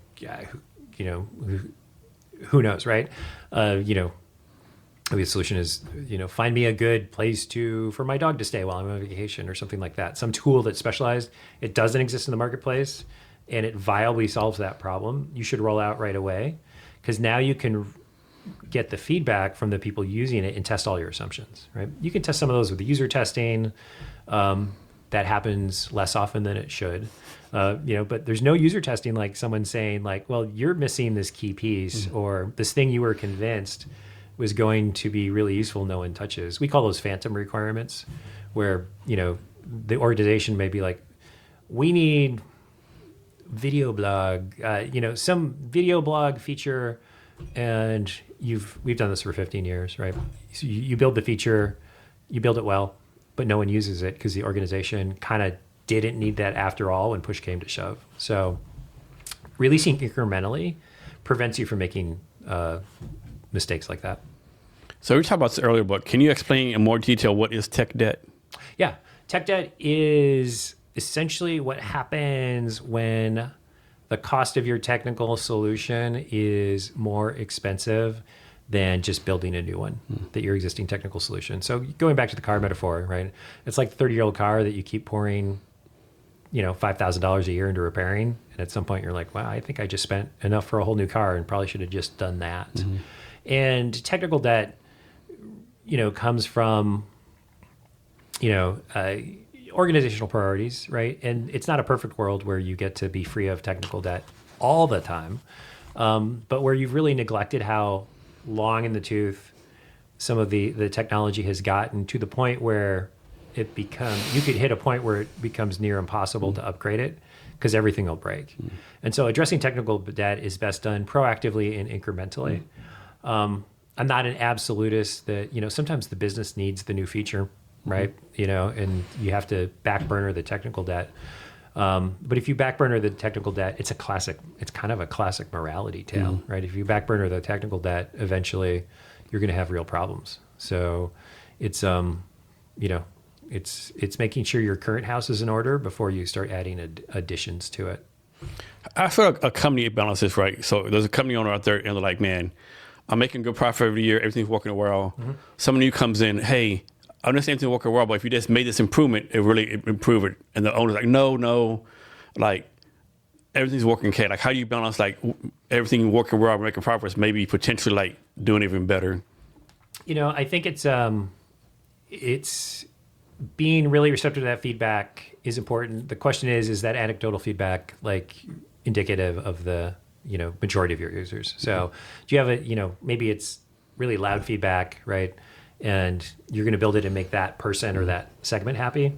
But is everyone who uses your app quietly and potentially happy still going to get that same benefit from that? So it's really putting that through a triage. If you start to hear that over and over again, let's say you have an invoicing platform and you're like, look, I want an automated way to put late fees in this, right? Maybe if you hear that scattered, fine. But if you start to hear that more and more, what's going to happen if you don't address it is someone else is going to go build that thing. And there's, tons of history out there where people are like, hey, I have this great idea on how to make the product better. And, leadership was like, nah, we're not going to do that. And they're like, okay, I can go build it myself. And they do. And then they're a competitor now and a formidable one. So I feel like in Seattle, like all the big companies do well, Amazon, Microsoft, like it almost seems like this area is like economically suited to them, right? Yeah. Where the small business owners not so much, right? Yeah, for like, sure. It seems like the small business owners like kind of struggle here. Is that accurate, or what do you think? Yeah, it really is. Here is in regionally or just like Seattle, Bellevue, Tacoma? Yeah. No, it's really hard. And I think it's different for different businesses, right? I think this is just me as a customer, right? Certainly trouble with my favorite restaurants is they keep closing down, right? Because the rent goes up, right? And that landlord has the real power there, right? It's really clear. It's hard to buy a commercial building to fund your restaurant though, right? Like it's I have a good friend who actually has an office right across the way. She's been trying for a year and a half to find a space for her bar, right? Yeah. But it's always like something else always comes up. New rule, or the landlord goes from 10,000 to 12,000. There's always some ridiculous thing, or insurance changes, or I don't envy someone running a business like that because also let's say that, she gets a lease, right? And it's a 10-year lease and she puts, blood, sweat, and tears into it and it's amazing. Everyone loves it. And then in 10 years, landlord's like, I'm doubling your rent, right? And because I can, right? I'm going to go put a paint store in there now because they'll pay, right? Or whatever it is, right? It's, so that's really hard. On the tech side, I think there's a couple factors at play. One is it's unfortunate that we passed this digital services tax from the legislature this year, right? And so I'm, here's why I would put myself politically, just frank self-assessment, right? I'm basically center left, right? Which is, which I don't know. I don't know how I'd characterize it. It's just kind of where I am, which is, I got to meet payroll once in a while, man. Give me a break, right? It's kind of center left. Isn't that center left, right? I got a payroll to meet once in a while. It's hard. Give me a break. And the legislature put in this digital services tax that, in my extremely biased opinion, as someone directly affected by it, was ill-advised, ill-implemented, done really quick, and implemented like it's effective January 1. It's effectively effective January 1. There's some stuff that doesn't kick in until April. It was passed in April. Less than a year to react to this, right? They barely enough time to put it in your budget for the next year. For businesses where the margins are real thin, we make enough profit to earn the right to do it another year, right? But not much more than that, frankly. And it's a constant struggle in this business, which is not to say I would trade it for some of the other options. I really enjoy, the elements that come with founding a company. But man, that felt like not so friendly fire. You know what I mean? Like it was like, we're dealing with a national landscape of where, sort of I feel I've declared where I am on the spectrum, right? That what's going on the right is a major threat to the very fabric of the country and possibly the world. Meanwhile, I'm getting nibbled to death on the left, right? I'm just like, hey, what the hell? I'm trying to help here by creating a thriving business in Seattle. And y'all are coming at me with this tax out of thin air, and I sent like letters to my representatives who were very involved in this, right? Championing it. I'm like, hey, this is a real problem. Please don't do this. And not only did they do it, I got no response, right? It's like, it shows what happens. And it's weird because to be super clear, right? I think the problems we're having on the right now, right, which are manifesting in Minneapolis, 1,000 times more important, maybe more, than me whining about a little tax. But your question was, it's hard to run a business in this here, isn't it? And I'm like, yeah, it is. And it just got harder. And when I said, hey, did you even hear what I said about that? Nope. It's like, yeah, well, we're gonna do it anyway. So I'm gonna be butthurt about that and pay the tax, of course, right? But it sort of goes. It's sort of why it's a good illustrative example of why I think it's probably hard to run a business everywhere. You know, I actually think on balance, even with that, Washington State is pretty business friendly, right? And I know that might be a minority view. Even it's a little less business friendly now, right, for my business, or our business, and so I think that is a factor. But the other factor I get is that, and I think this is small businesses and individuals, right? Like one of the phrases that's been, here's what I'm seeing out there. We're talking about the job market, the shrinking of the tech field, kind of the big, tech companies kind of having a field day, right? It's a very idealized environment for them, and smaller businesses are struggling. Like the economic environment for individuals and small businesses, I think we share common water, and that I call it the riptide economy, right? Where you're just getting, if you stop swimming for a second, you're out to sea, right? Like you have to swim really, really hard to stay in place. Yeah. This is true of businesses. This is true of people whose health insurance premiums are going up by 100% this year, right? Like that's a riptide, right? It's a riptide economy, and you feel it. And I draw energy from lots of different aspects of what I do, enough to keep up. But man, there are days where I'm like, I feel if I take an hour off sometimes to stop swimming, just catch my breath, I'm 2 miles out to sea instantly, right? And I feel that feeling is shared by a lot of people, right? A lot of small businesses, I think, would resonate with that sensation, and a lot of people in their just personal financial picture, right? And sort of their economic success would resonate with that picture. It feels like you're always getting pulled out to sea, and you have to swim at full speed to stay in place. Yeah, I think with taxes, I think most people want to pay taxes, but the thing is like, all the taxes being put to good use, right? Yeah. Or are they being like, some kind of slush fund, or like maybe an example, but they always talk about, taxing like millionaires that work at Amazon, Microsoft. Yeah. But like, they could give millions of dollars every year, right? For different mental health, homeless, but it doesn't get better, right? So are we throwing more money that probably hasn't been fixed before? I don't know, right? Well, and some of the biggest boondoggles at the state level are big tech projects that just can't get off the ground, right? I think the UW procurement app, again, disclaiming I may not have all the facts right here, but it was a fairly high profile boondoggle, hundreds of billions spent, followed by hundreds of billions more. Again, forgive me if I've got some of this off, but the general thing is there's big tech boondoggles that I think state systems are particularly susceptible to, which is consultants feasting at the trough, right? Where it's why do it? Say no to another. Why do it in 1 year? You do it in 3 years. Who's going to say no to a $50 million change order? Right? That sounds great. If you're the consulting firm, and not being accountable for forward progress, right? And one of the famous ones was healthcare.gov, like rolled out a hot mess, and they had to bring in some specialists to basically clearly articulate how bad it was, right? Not what they hoped it would be, and then figure out a path forward from there. So, it's not unique to the state. I think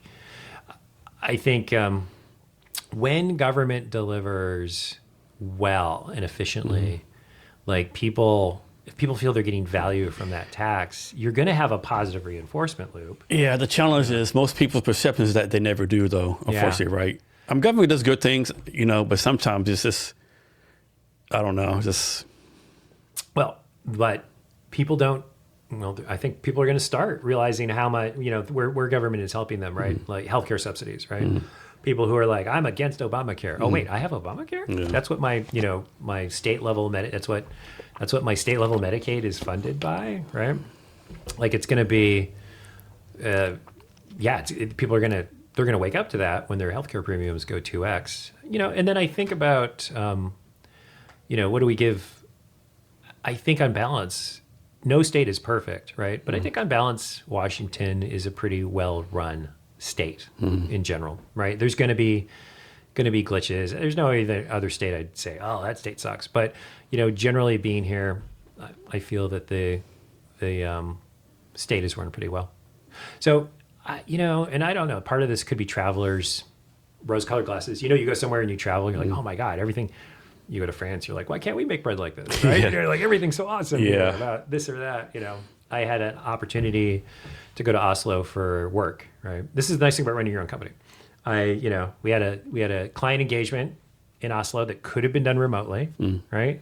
And I called Trevor, right, co-founder. I'm like, I don't really need to go there and lead these sessions in person, but Oslo's on the bucket list. Yeah. I would love to go, right, and do this session with this company in Oslo.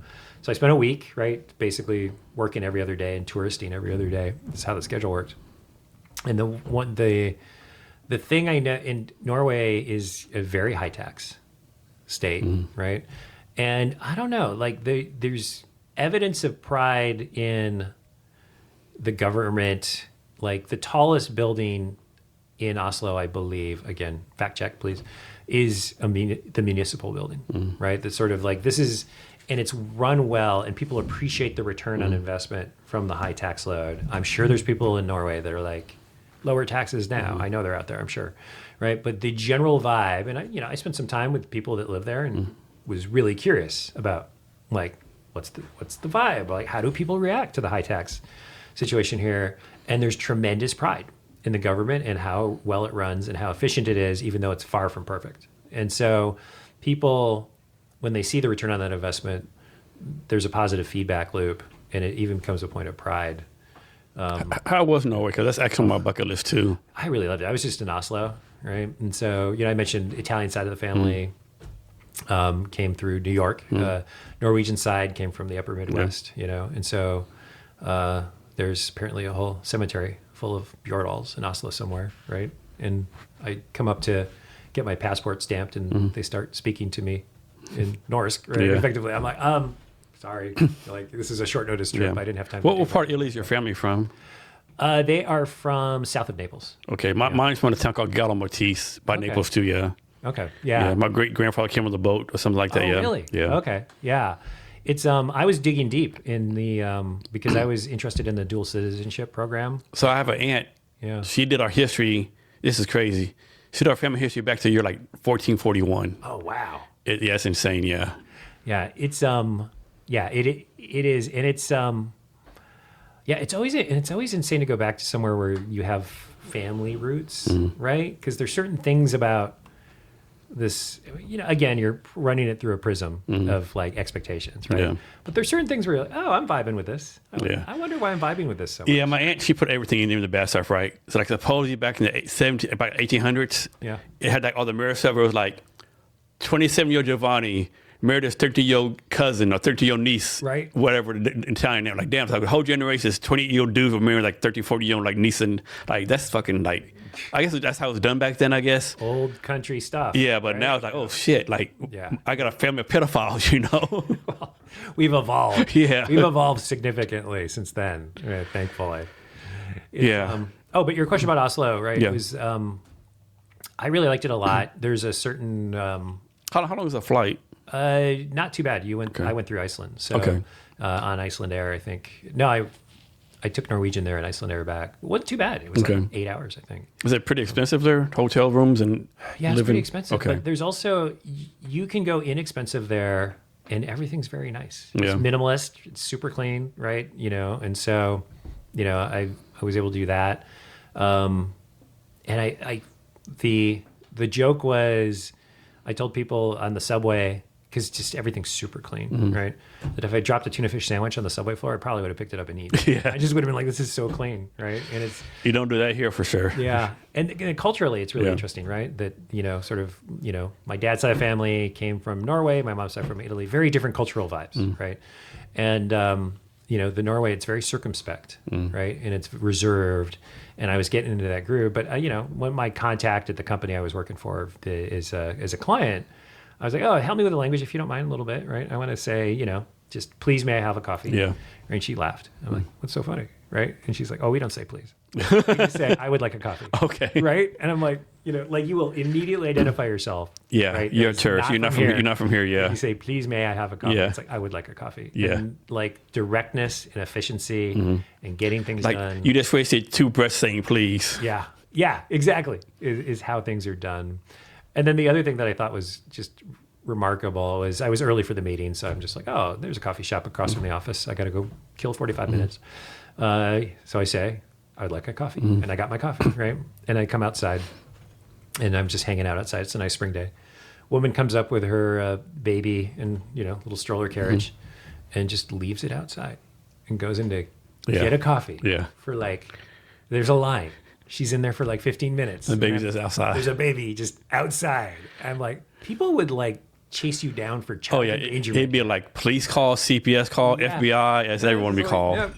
It's that was kind of the vibe was really great. I really liked it. Can't wait to get back. Oh, and I fell in love with the building.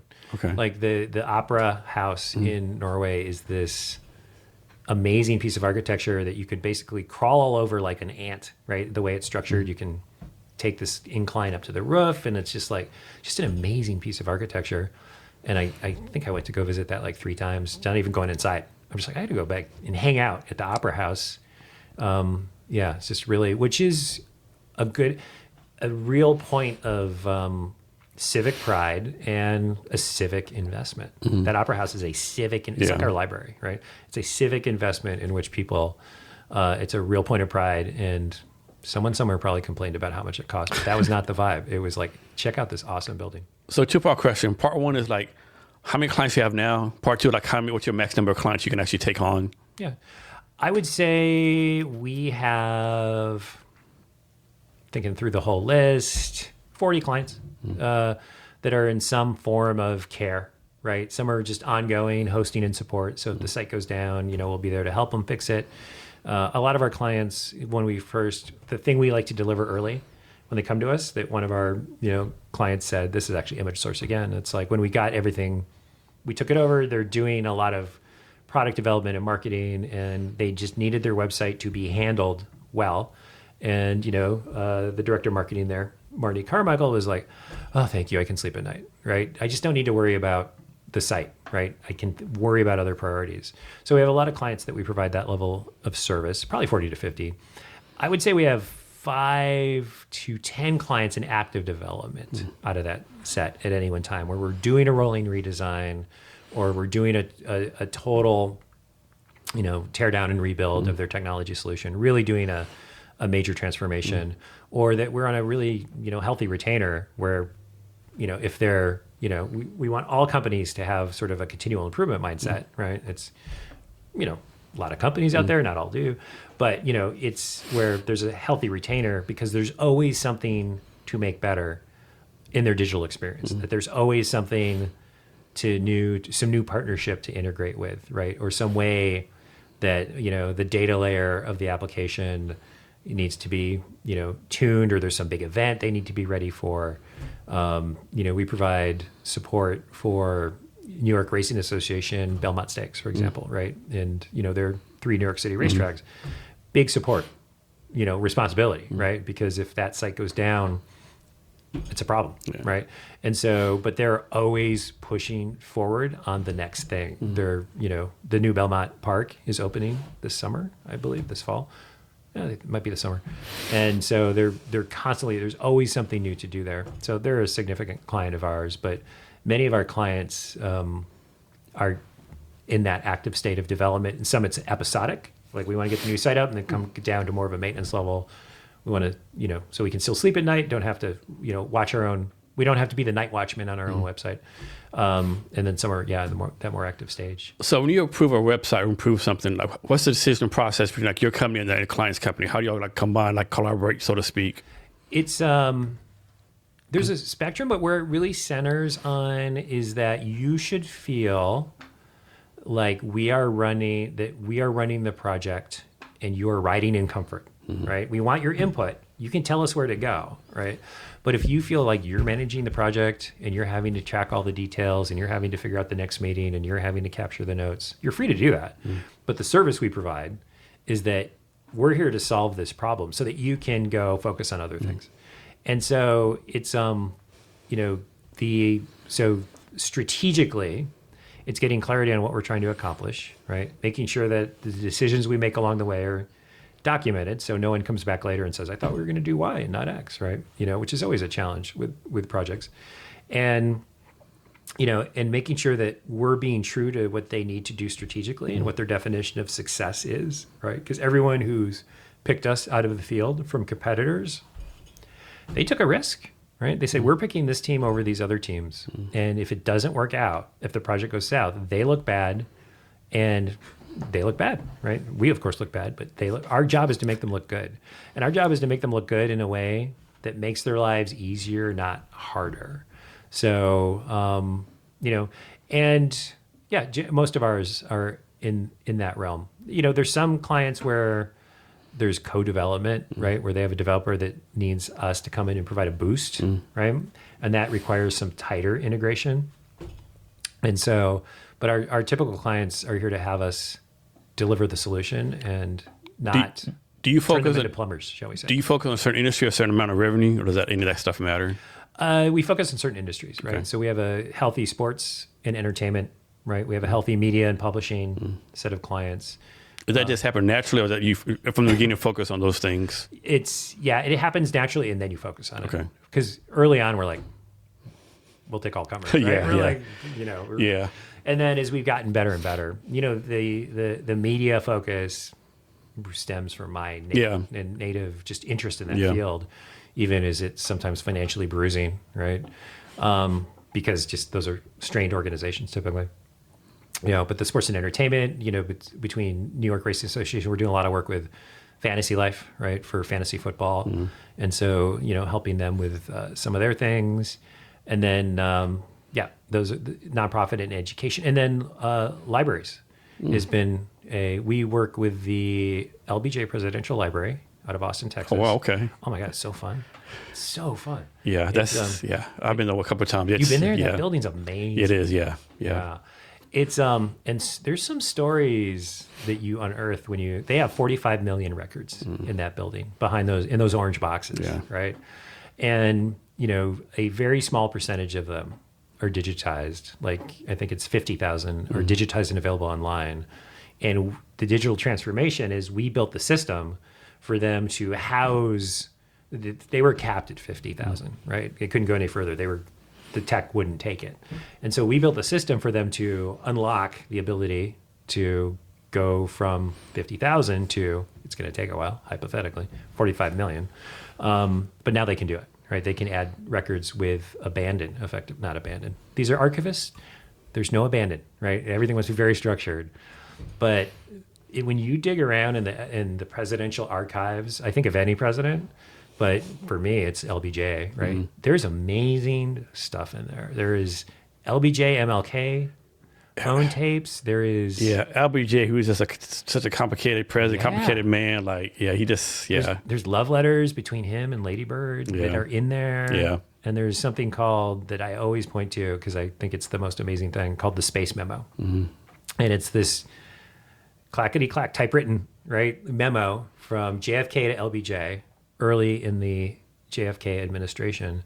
And this memo, the summary of this memo is, space, get on that, will you? This is like 1961 or something. And it's this very terse 3-paragraph, 2 lines per paragraph memo that effectively says, where are we in space? Where are the Soviets? Yeah. Are they ahead of us? If we're not ahead, why not? And what will be our propulsion? Will it be chemical? I forget something else, or nuclear. Yeah. They were Oh, shit. They were considering putting nuclear in the bottom of those engines, right? Like that was being considered at one point. Please get back to me at your earliest convenience with the plan. So that was the space because LBJ led the space from the Johnson Space Center, right? Yeah, people He led forget all that. Yeah, he led all that. And I couldn't imagine getting that memo on Monday and going like, yeah, cancel my appointments. We're in charge of space. Yeah, like, no biggie. That's craziness. Yeah. So I was gonna ask you, Ness. So for your company, do you have like a marketing plan you do? It's pretty much word of mouth now, or like?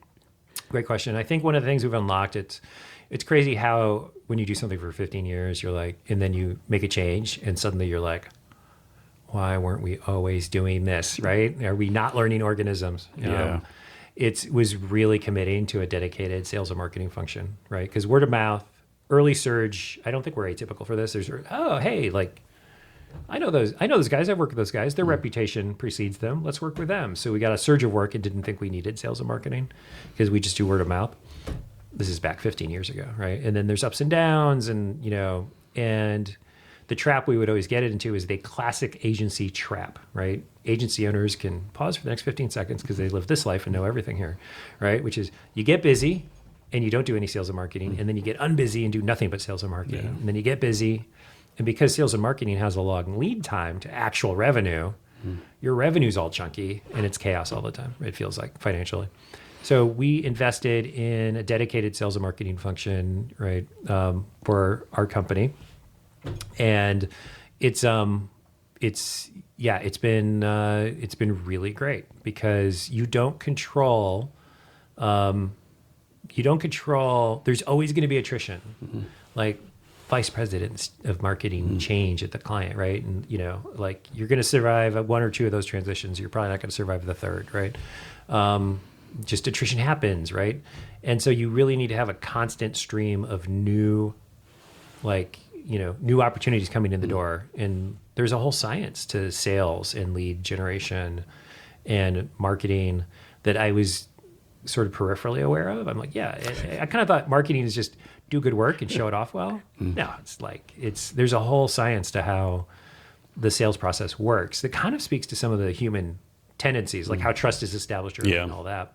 And so we brought in,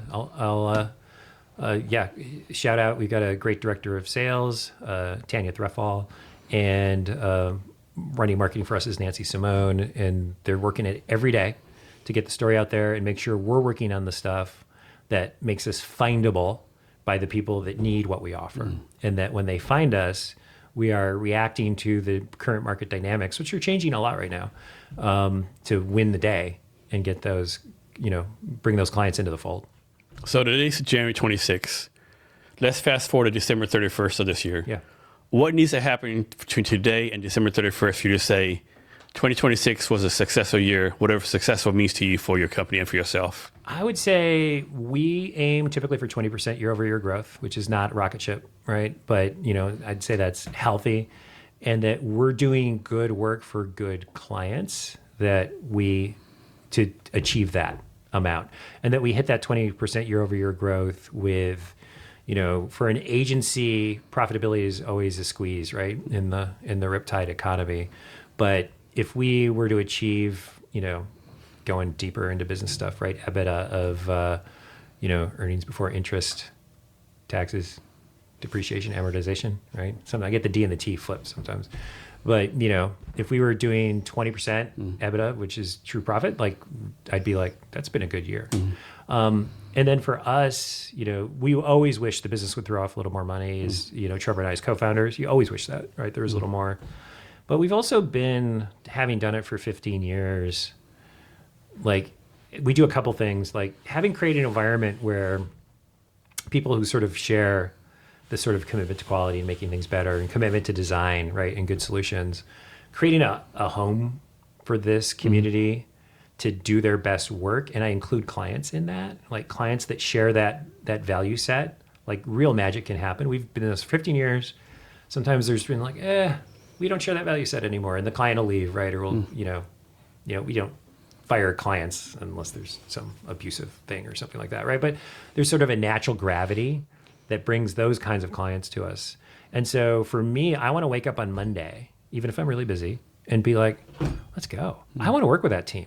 I want to work. I'm working a lot on Fantasy Life right now, right? I want to work with that Fantasy Life. They're committed to making this a really good experience. Our team is doing their best work. This is going to be great, right? And so if we're doing that to get to actual financial results at the end, that's good. Because the other hard lesson I've learned is that I enjoy not having a boss, but the P&L is my boss, right? It's a boss, and it's a stern boss. Yeah. It's math. Yeah. So how does this work, right? I don't know if this ever happened before. Like, suppose you have a client been here like 5, 10 years, whatever. Yeah. Come to you, hey, Hans, like we working with you, everything's fine, nothing wrong, but like we just want to go a different way. Nothing against your company, we like you, but do you like try to keep them on? Do you say thanks for the money, whatever? Like, how do you work that? Yeah. No, you always try to keep them on. You make that case, right?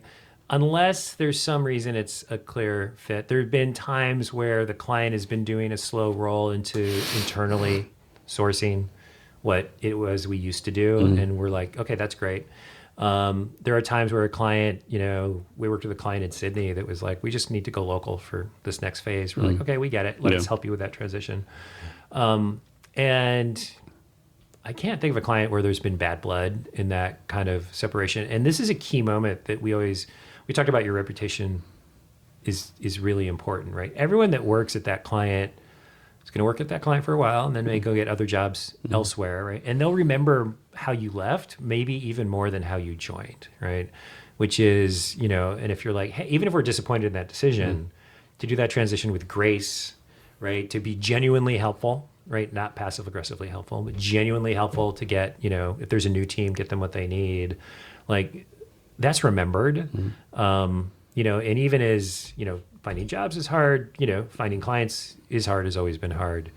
Leaving a good reputation in your wake, people really remember that. We remember it, right? When we're like, hey, contractor, we don't have a client for for the next 3 months, right? So we're going to put that on pause, right? When that's a sort of a graceful separation, we remember that. It's hard. It can be hard to do. And we talked about the parts of your brains that are instinctual a little bit, like when the drain, this is bad, the drain is draining in your brain is like, no, it's fine. I don't have time for this today. You just reject it. Or another good one is like, let's say you had a really creative idea and you want to share it with someone. Like, well, I don't know. And your brain is like, well, you don't understand. Right? Like before your brain can get to your brain, your brain is like, put up a wall. Yeah. I am guilty of like, when someone's like, we want to move on. I'm like, what the hell? We're great. Like, this is my like flash internal, like whoop, goes right up. And I have to go like, okay, brain, calm down, right? There's everything's an arc, right? And so let's be really graceful about that, right? I have great pride in the work we do and the team we pull together. And so I have to self-assess that, I can't let butt hurt carry the day, right? With that, right? So how do you deal, or do you do this the same, or is it different? That you have a client in Seattle versus a client in Norway or Australia. Is the client, or are you dealing with them differently based on where they're located? Yeah, mostly with time zones, right? And so our team though is pretty distributed, and I'm a night owl, which helps, right? I have the nice thing, generally I have a sort of work stretch that's pretty intense from when I wake up around 9 to 3. And then it's walk the dog time, mental break time, but then I'm always back at it, kind of 8 to 11 or something like that. It's sort of, those are my peak hours, which actually can help with time zones. So helps with Sydney. We have a developer who's, on the team, right? It's not an offshore thing, but made a life decision to move to Mauritius, right? Are you familiar with Mauritius in the Indian Ocean? No. Small island in the Indian Ocean. And so that's a time zone challenge. We make it work. We have one developer that is in that stage of life where traveling the world's a fun idea. And we're like, you know what?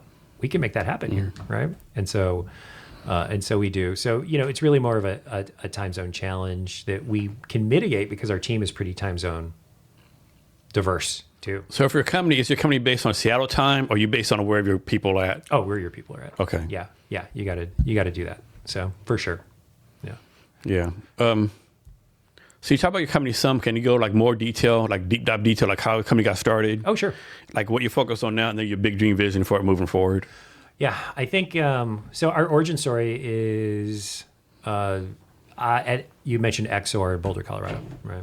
I was employee number 5, and my job was to, I forget what the name even was, director. The title ended up being Director of Interactive Services, but I provided basically built the front end team there. And employee number 6, the first person I hired was Trevor Dodd. And we saw that company grow to 500 people from 5 or 6, right? It sort of growed through the go-go 90s, right? We had all these great clients. We were taking down big consultancies, in competition. It was really fun. It got bought. The culture got upended, and then the tech crash hit. And, the thing had effectively already been hollowed out culturally by that different cultures of the investors and the people the barefoot Boulderites who built it, shall we say, right? It was a culture clash. And, Trevor was like, came into the office one day and he's like, I've had enough, I'm going to quit. And I'm like, oh, you can't quit. I was going to quit. Right? We just all went our separate ways. So, he went on his separate adventures, independent consulting, worked at a couple, started a company, didn't work out, kind of stayed independent, but would get, stayed in the biz. I worked at Microsoft, MSNBC, did a year at classmates.com, didn't do the full Seattle tech tour, did some of it, right? And then at some point we're like, hey, we're at a stage where maybe we should get the band back together, right? Because the rub with seeing that company is that we played a role as employee number 5 and number 6, growing to 500, that we had a role in building that. We had a role, not the primary role. That was the co-founders of that company. But we had a role building the culture and building it in our part of the company and doing some amazing work and being, we were proud to have been competitively giant killers, right? We were beating big name consultancies in the go-go 90s, Sapient, Scient, to win some of these gigs, and some really major clients. And in the end, we had no control over anything, really, right? And so, we got modest payouts right at the end of that. And we're like, that was a lot of long weeks, 5 years of them, right? And we kind of didn't have any say in how it ended, like none. And so we wanted to go get the band back together a little bit, but with us as co-founders. And our rallying cry was that if anyone is going to destroy this company through malfeasance and incompetence, which is a call out to the investors, not the original founders, right? It's going to be us, right? It's going to be us, right? There's accountability for you, right? And then word got out and we got a lot of early work and we were off and running. And so I was here in Seattle, he was in Austin. We said we'd get together, I'd say we both had more secure gigs going at the time. And, it was kind of a 6-beer idea at first. Then it was a 4-beer idea. Then it was a 2-beer idea. And then it was a no beer idea, at which point we knew it was time to actually take it seriously and do it. And so that, in terms of the vision for where that's going, that's actually that's a very active discussion for us because we've done this for 15 years, right? And there are days, I will not lie, there are days where I get up and I'm like, I have self-determination. If I want to walk the dog, I walk the dog. I'll be like, I'm going to go home to Maui for a week. I'm going to work from there. I don't ask people. I tell them, right? That level of I don't have to, we talked about sort of that feeling of being an organization that has a layoff bot. And if you think that's bad for you, what about the team you made promises to? I don't have to deal with any of that psychic damage, right? From that. So I'm very appreciative. Then there's days where I get up and I'm like, oh, this again, right? This client thing again with like the tech that had, there's problems to solve in digital agencies. And I know a lot of digital agency owners and they have to run a race against exhaustion a lot. And so for us, are you building it to sell it? We are not, right? And part of the bad news to break to any digital agency owner is that your digital agency is worth less than you think it is, right? And this is anyone that buys and sells these is like, oh, you should see the valuations people roll in, but I put so much work in. It's you're better off saving some as you go, right, than banking on a big payday. And so we never rule anything out, right? Because life can also have a way of lifing. But I think success for us would be to step back into, to let the cultural excellence carry the company forward, for each of us to one day step back into part-time roles, but stay somewhat involved. Because you can't go, I've also learned the lesson from people who know more than me, who've gone down this road. You can't extract completely ever, because we're getting sued. You're like, oh, great, right? Whatever, right? It could be. But to give it, to basically have the next generation of leadership run the company forward. And I think that's our definition of success. So can you talk through how you and Trevor work through disagreements? It's been really amazing, because the thing that will take a company down more than any is partner tension. Partner tension is just brutal, because then you wake up on Monday and you don't want to go to work, and you own the company. And so what the hell is up with that? And I'm happy to report that I haven't had to live that experience, but I've seen it play out all the time. And the way we work out disagreements is, one, they're minimal because we have very different lanes. I lead strategy and operations effectively, and that includes project management. I'm hedging a little bit because Trevor does some of that too, some project management, but he's creative director. He's chief creative officer of the company. So he sets our design direction, and our design is a real differentiator, right? People see his designs and feel that they've connected with Trevor has understood them, and his team, right? Colin Williams on our team is also another amazing designer. That team delivers design experiences that people are this sounds a little like, really, right? People have been brought to tears, right? By how much the designs get them, right? Depending on the topic, right? Some topics are more likely to lead to that reaction than others, but the design is, I'm like, I don't have. That's amazing. Is often my opinion. I'm not here to throw design feedback. It's just not my strength, right? And then operationally, strategically, he trusts my instincts, right? There's days where I'm like, should you trust my instincts? Because it's a bad month, right? I don't know, dude. We got rough sailing the next 6 weeks.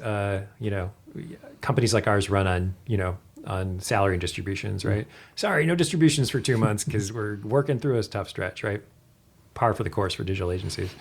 But he respects my instincts. So I have trouble recalling any meaningful disagreements between us on that, right? And I check in with him on major stuff, like, should we structure this? Should we make this decision? Should we invest in this, right?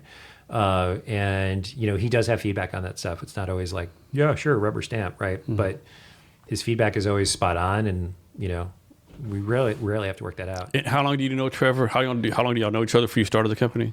So it was back in Colorado in the 90s. Okay. Yeah. So good long time. So we went through thick and thin. We went through crazy projects, right? I mentioned we did Whole Foods' first e-commerce site. I didn't mention the death march it took to deliver that almost sent a developer over the edge into the abyss, right, of madness.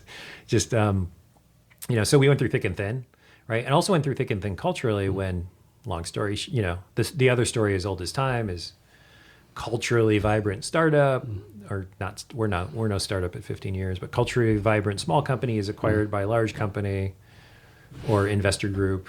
Everyone's assured the culture will not change. Day 2, the culture changes, right? Bank on it, right? If once you're in that situation.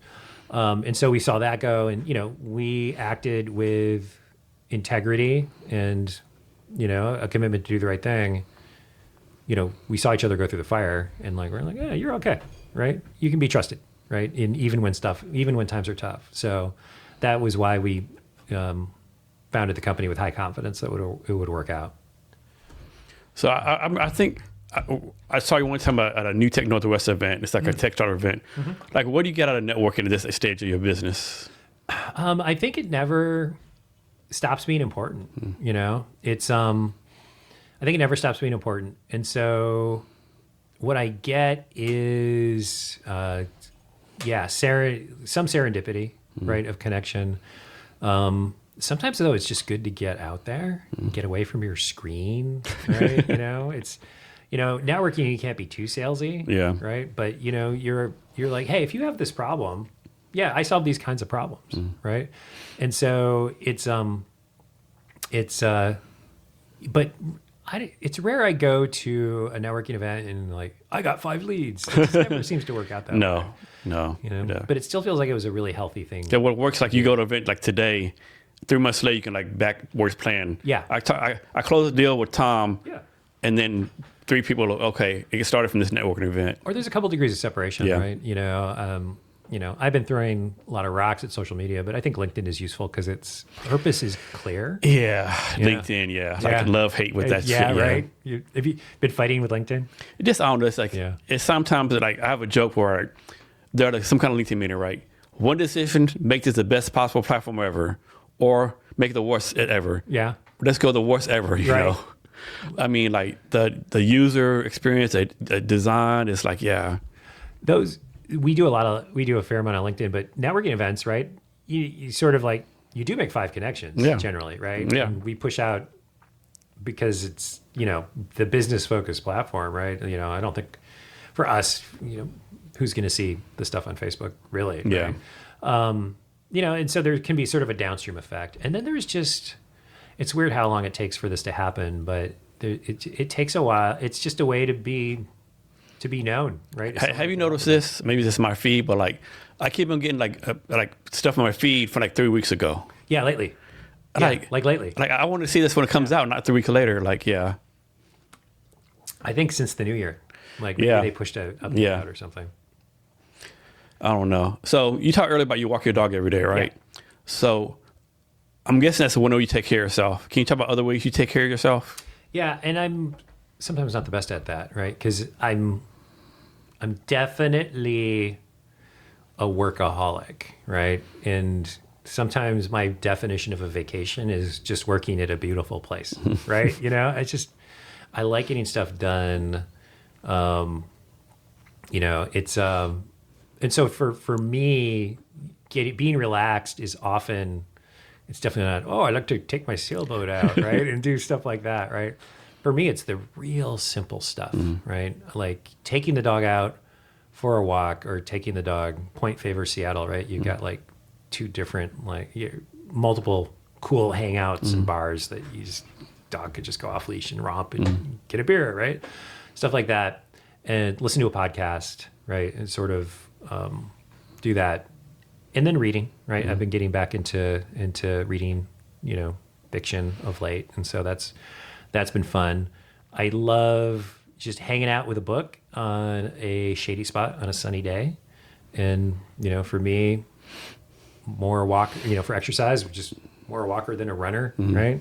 And just, that gets me a good reset. If my brain's kind of torn up in knots, right? I can really just do, go quick walk, 1.5 miles, right? And I come back, I'm like, I feel way better. So you still do a lot of reading? Yeah. Well, I sort of got out of it for a little while. And then got back into it this year, and so, my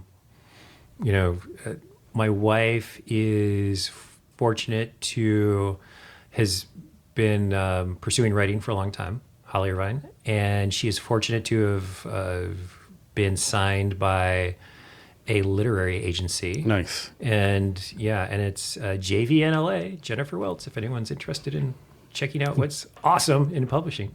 Would be the people to contact. But in sort of being witness to that journey, I've been like, one of the things you have to do in publishing is you have to read comps, which is books that are comparable. Yeah. Right. And so I've been like, well, let me help you out. Right. I'll read some comps and see if I think they're like your book. And then that just re-hooked me on reading this, like in the last 12 months. Right. Yeah. I should read a lot. I should read a book a day. Like I've read all these books here. And maybe a year ago, I don't know what happened, but now like I read half a paragraph and I get zone out, right? Yeah. It's like, I don't know.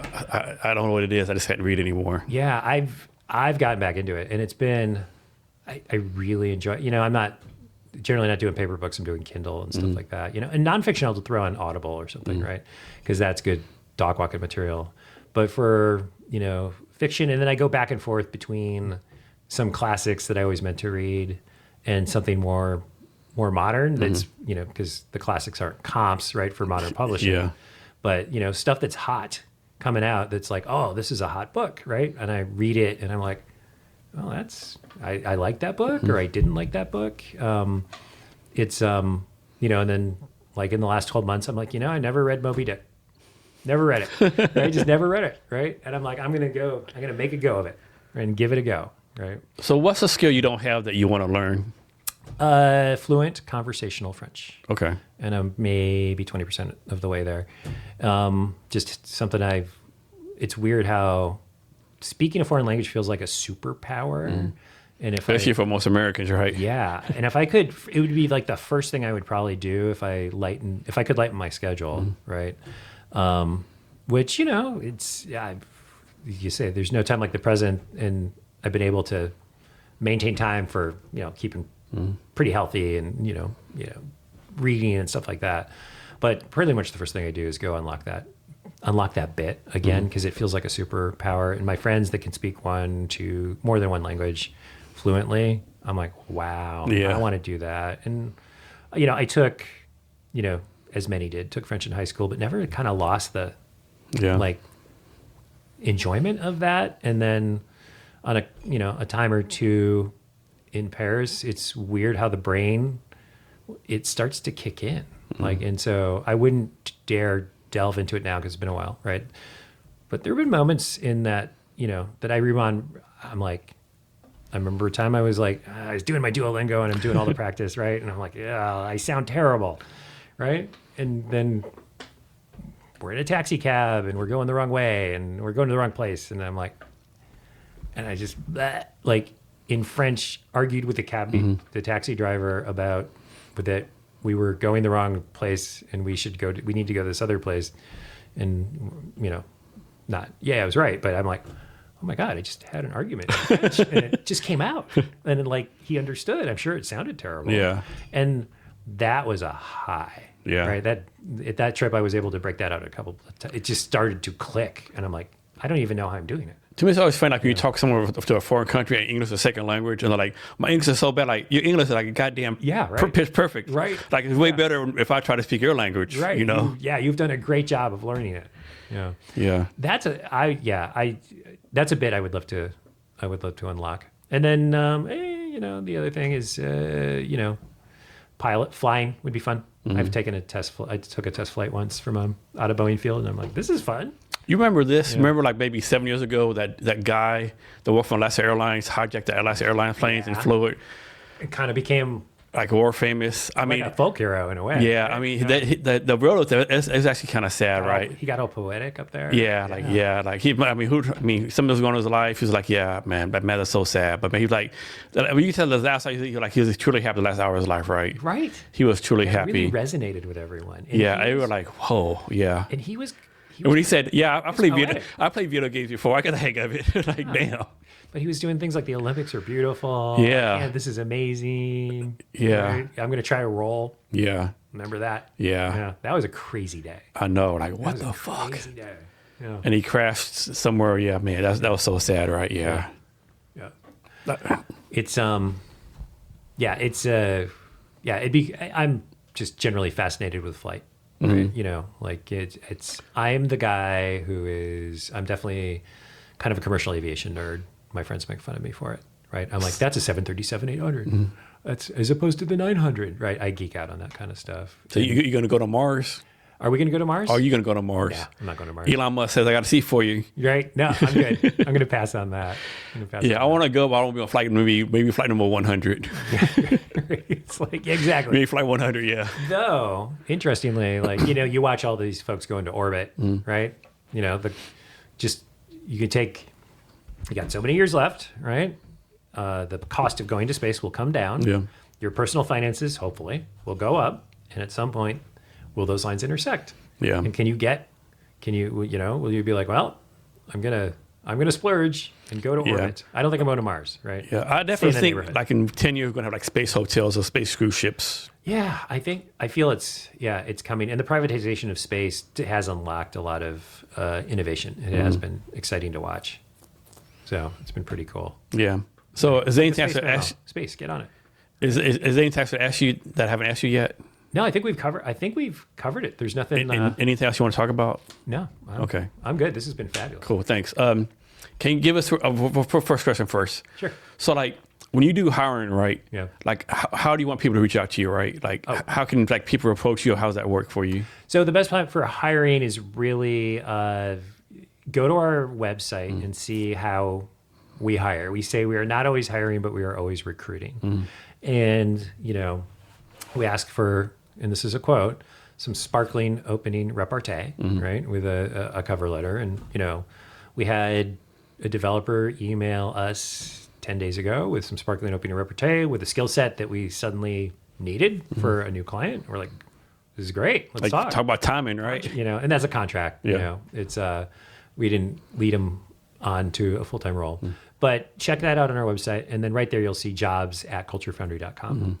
And the reason to send it to there as opposed to just me is the right people will see it. This one, the reason we reached out is that a member of our team was like, hey, this person looks like a fit. And I'm like, oh, I wouldn't have noticed that. I pointed it out. So jobs at culturefoundry.com is the better way to go. And besides being creative, what other skill sets do they need to have? Like, what kind of characteristics or values? I'm obviously being creative is a good one. Yeah, this is a great question.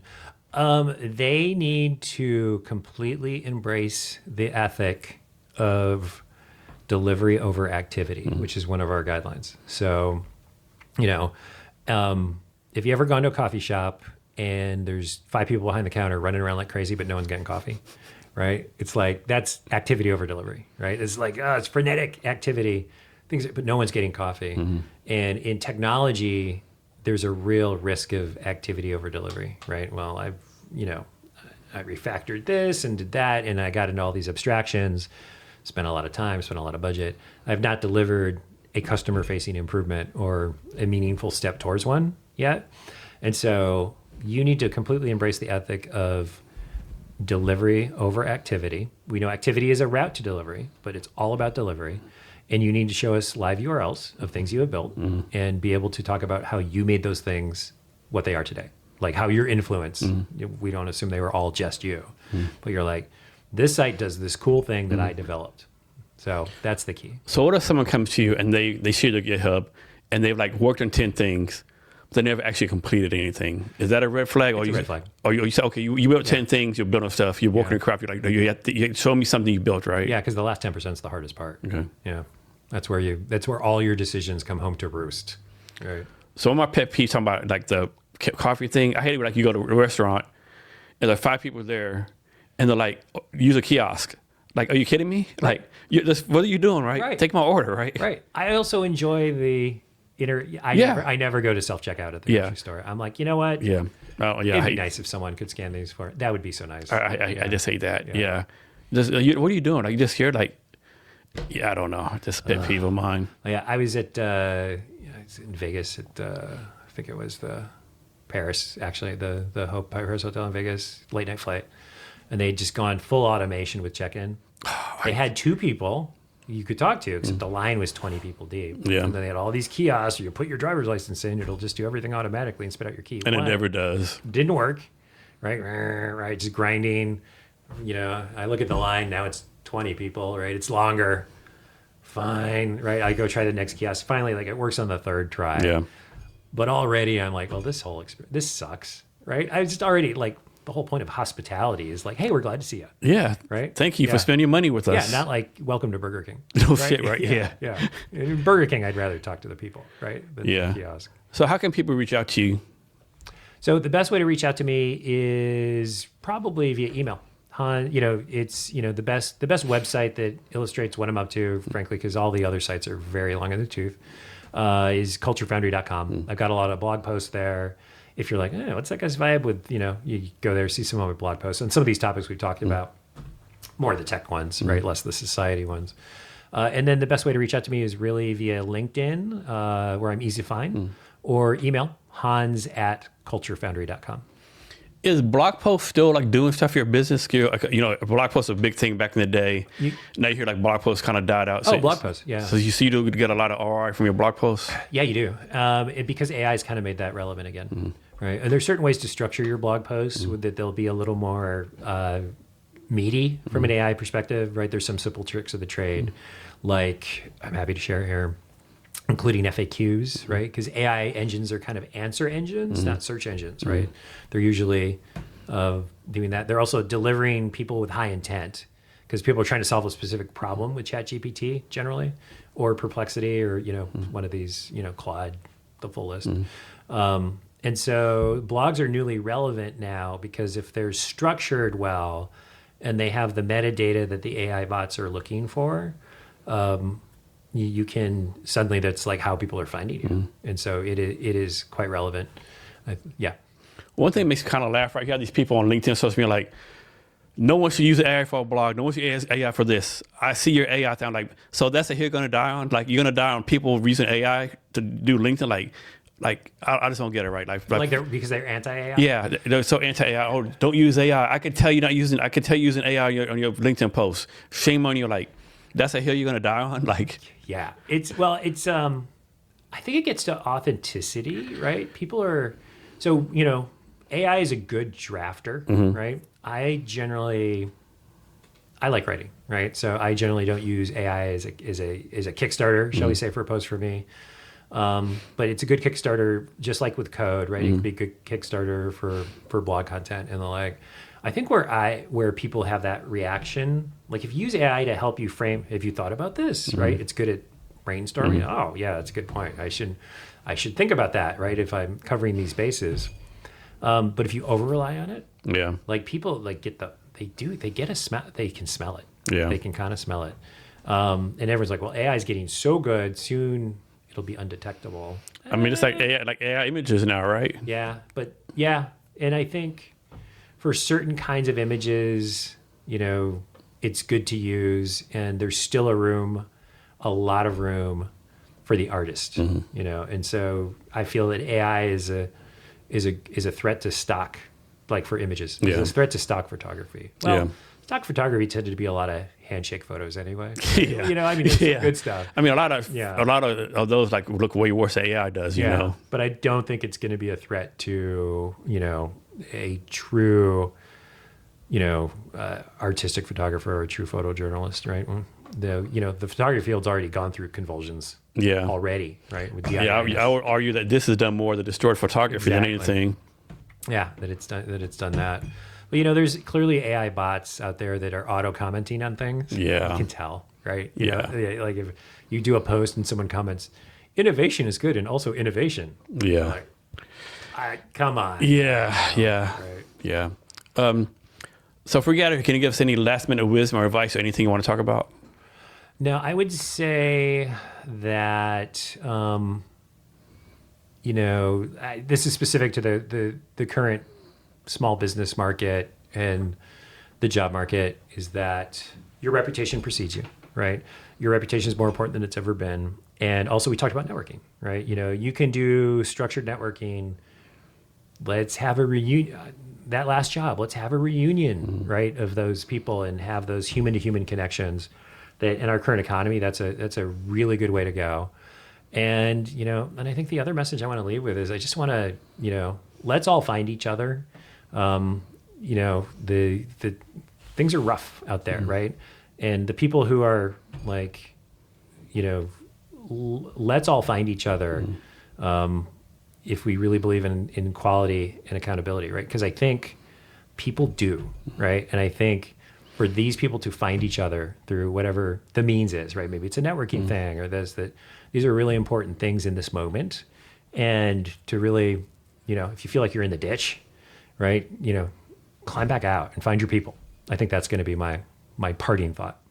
Hans, thank you for your time today. I really appreciate it. Thanks, Jason. It was great. And to our listeners, thank you for your time as well. Remember to be great every day.